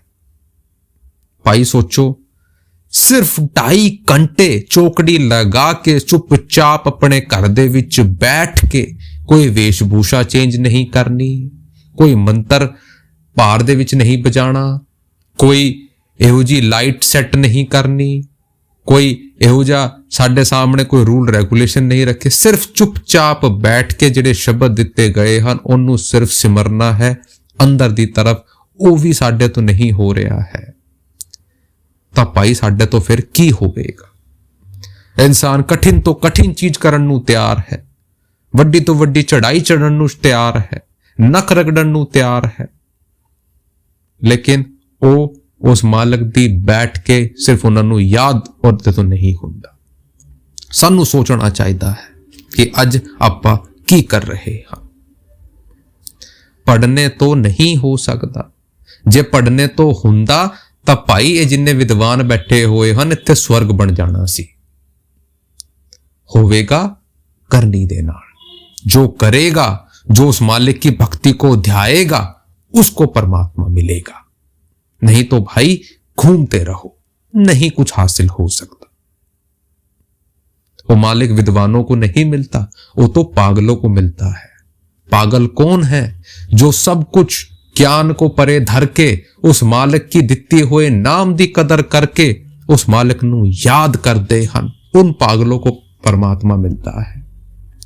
ਆਪਾਂ ਜਦ ਵਿਦਵਾਨ ਬਣ ਜਾਂਦੇ ਆ, ਸਾਡੇ ਮਨ ਦੇ ਵਿੱਚ ਅਹੰਕਾਰ ਆ ਜਾਂਦਾ ਹੈ, ਆਪਾਂ ਤਾਂ ਉਸ ਗਿਆਨ ਦੇ ਵੀ ਆਪਾਂ ਨੂੰ ਸੋਚਦੇ ਹਾਂ ਕਿ ਇਹ ਮੇਰਾ ਗਿਆਨ ਹੈ।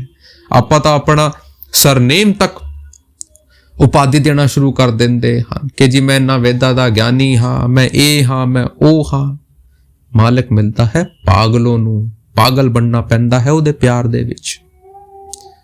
ਜਦ ਸਾਰੀ ਜਗ੍ਹਾ ਤੋਂ ਹਾਰ ਕੇ ਬੁੱਲੇ ਸ਼ਾਹ ਸ਼ਾਇਨਾਤ ਦੇ ਕੋਲ ਪਹੁੰਚੇ, ਆਪ ਜੀ ਨੇ ਪੁੱਛਿਆ ਕਿ ਬੁੱਲੇ ਕਿ ਇਨਾਇਤ ਜੀ ਮੈਂ ਉਸ ਰੱਬ ਨੂੰ ਕਿਵੇਂ ਪਾ ਸਕਦਾ ਹਾਂ?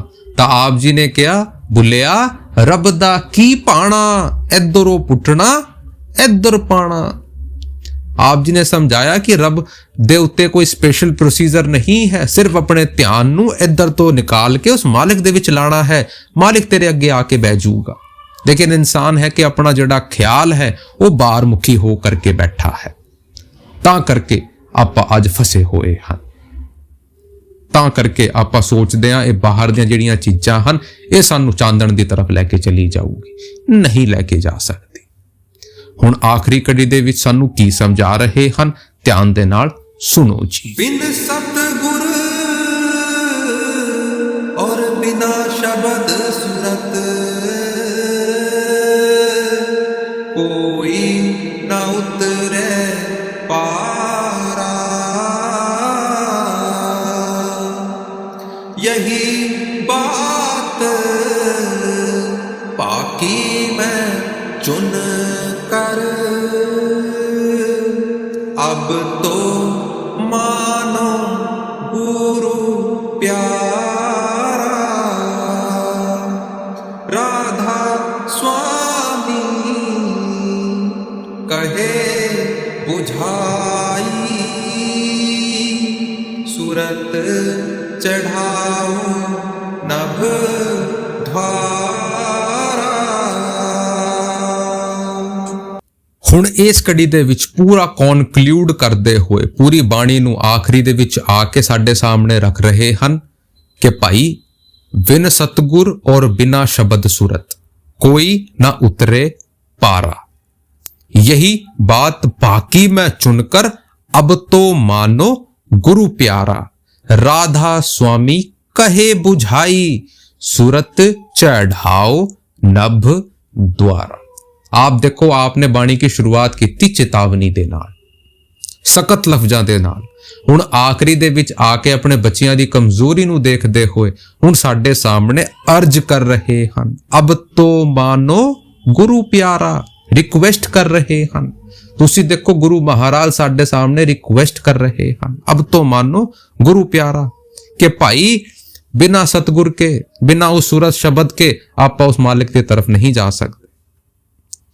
ਉਹ ਗੁਰੂ ਸਾਨੂੰ ਕਿਉਂ ਚਾਹੀਦਾ ਹੈ? ਦੇਖੋ ਇਹ ਨਹੀਂ ਕਿ ਬਿਨਾ ਗੁਰੂ ਤੋਂ ਆਪਾਂ ਉਸ ਪਰਮਾਤਮਾ ਨੂੰ ਨਹੀਂ ਪਾ ਸਕਦੇ, ਲੇਕਿਨ ਸਾਡੇ ਲਈ ਔਖਾ ਹੋ ਜਾਊਗਾ। ਜਿਵੇਂ ਆਪਾਂ ਐਗਜ਼ਾਮਪਲ ਲਈਏ ਕਿਸੇ ਚਿੜੀਆ ਘਰ ਦਾ, ਆਪਾਂ ਜੇ ਚਿੜੀਆ ਘਰ ਦੇ ਵਿੱਚ ਜਾਂਦੇ ਆ, ਜੰਗਲ ਦੇ ਵਿੱਚ ਜਾਂਦੇ ਆ, ਤਾਂ ਆਪਾਂ ਉਹ ਵੀ ਉੱਥੇ ਘੁੰਮ ਸਕਦੇ ਹਨ।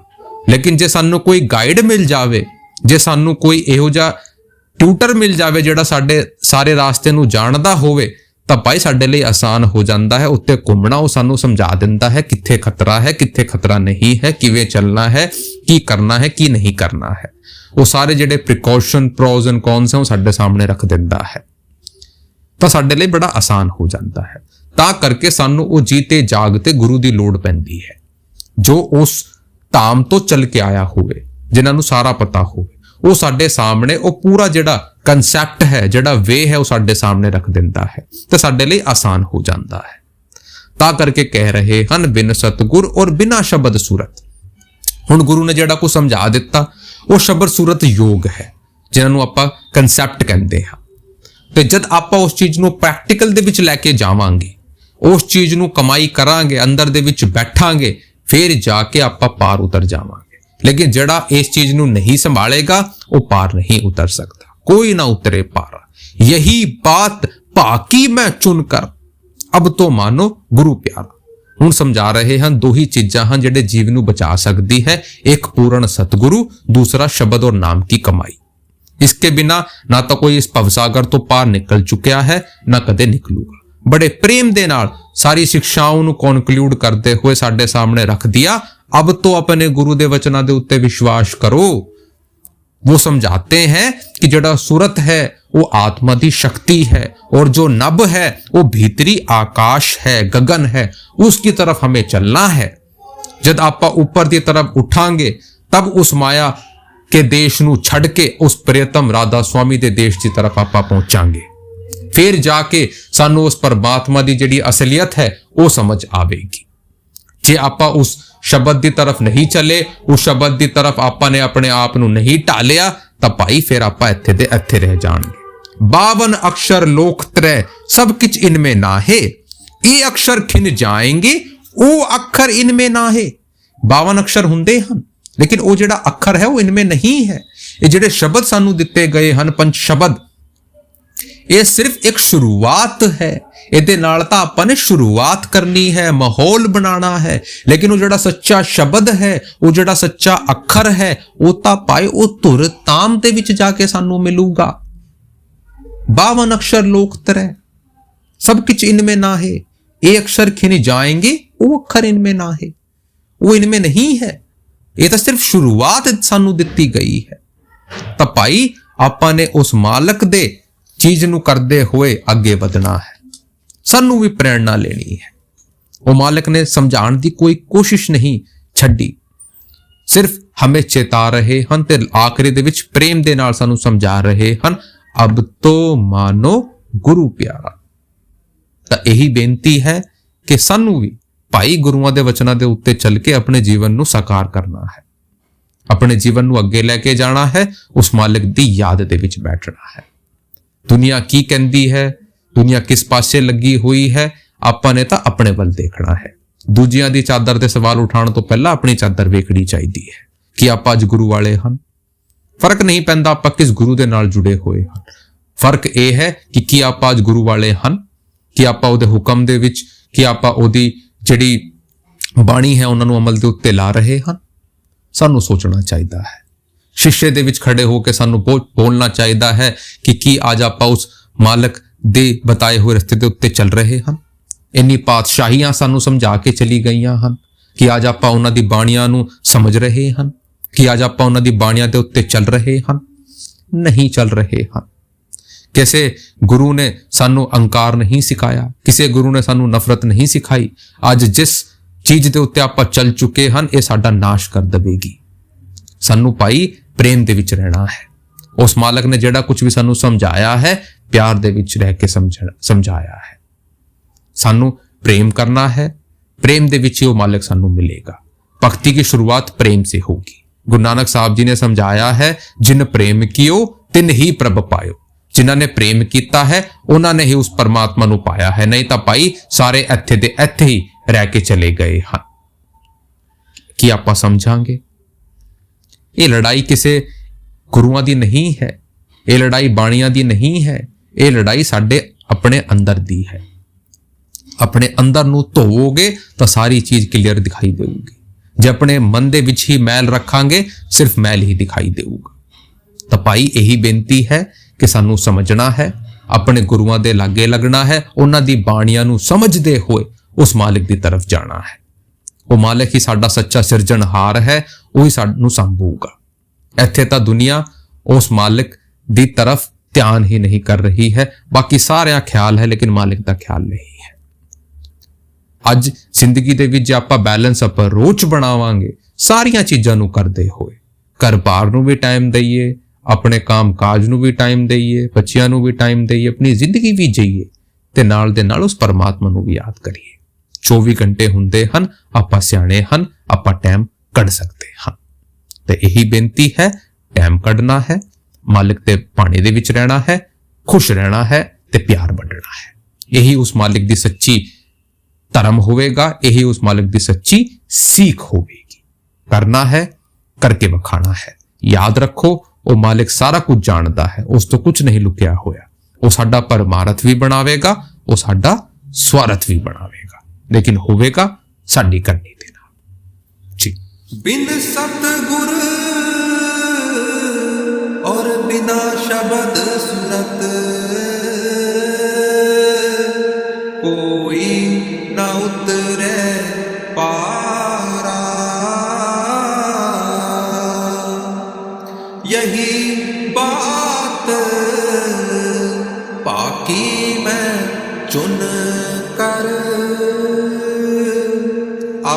तो मानो गुरु प्यारा राधा स्वामी कहे बुझाई सूरत चढ़ाओ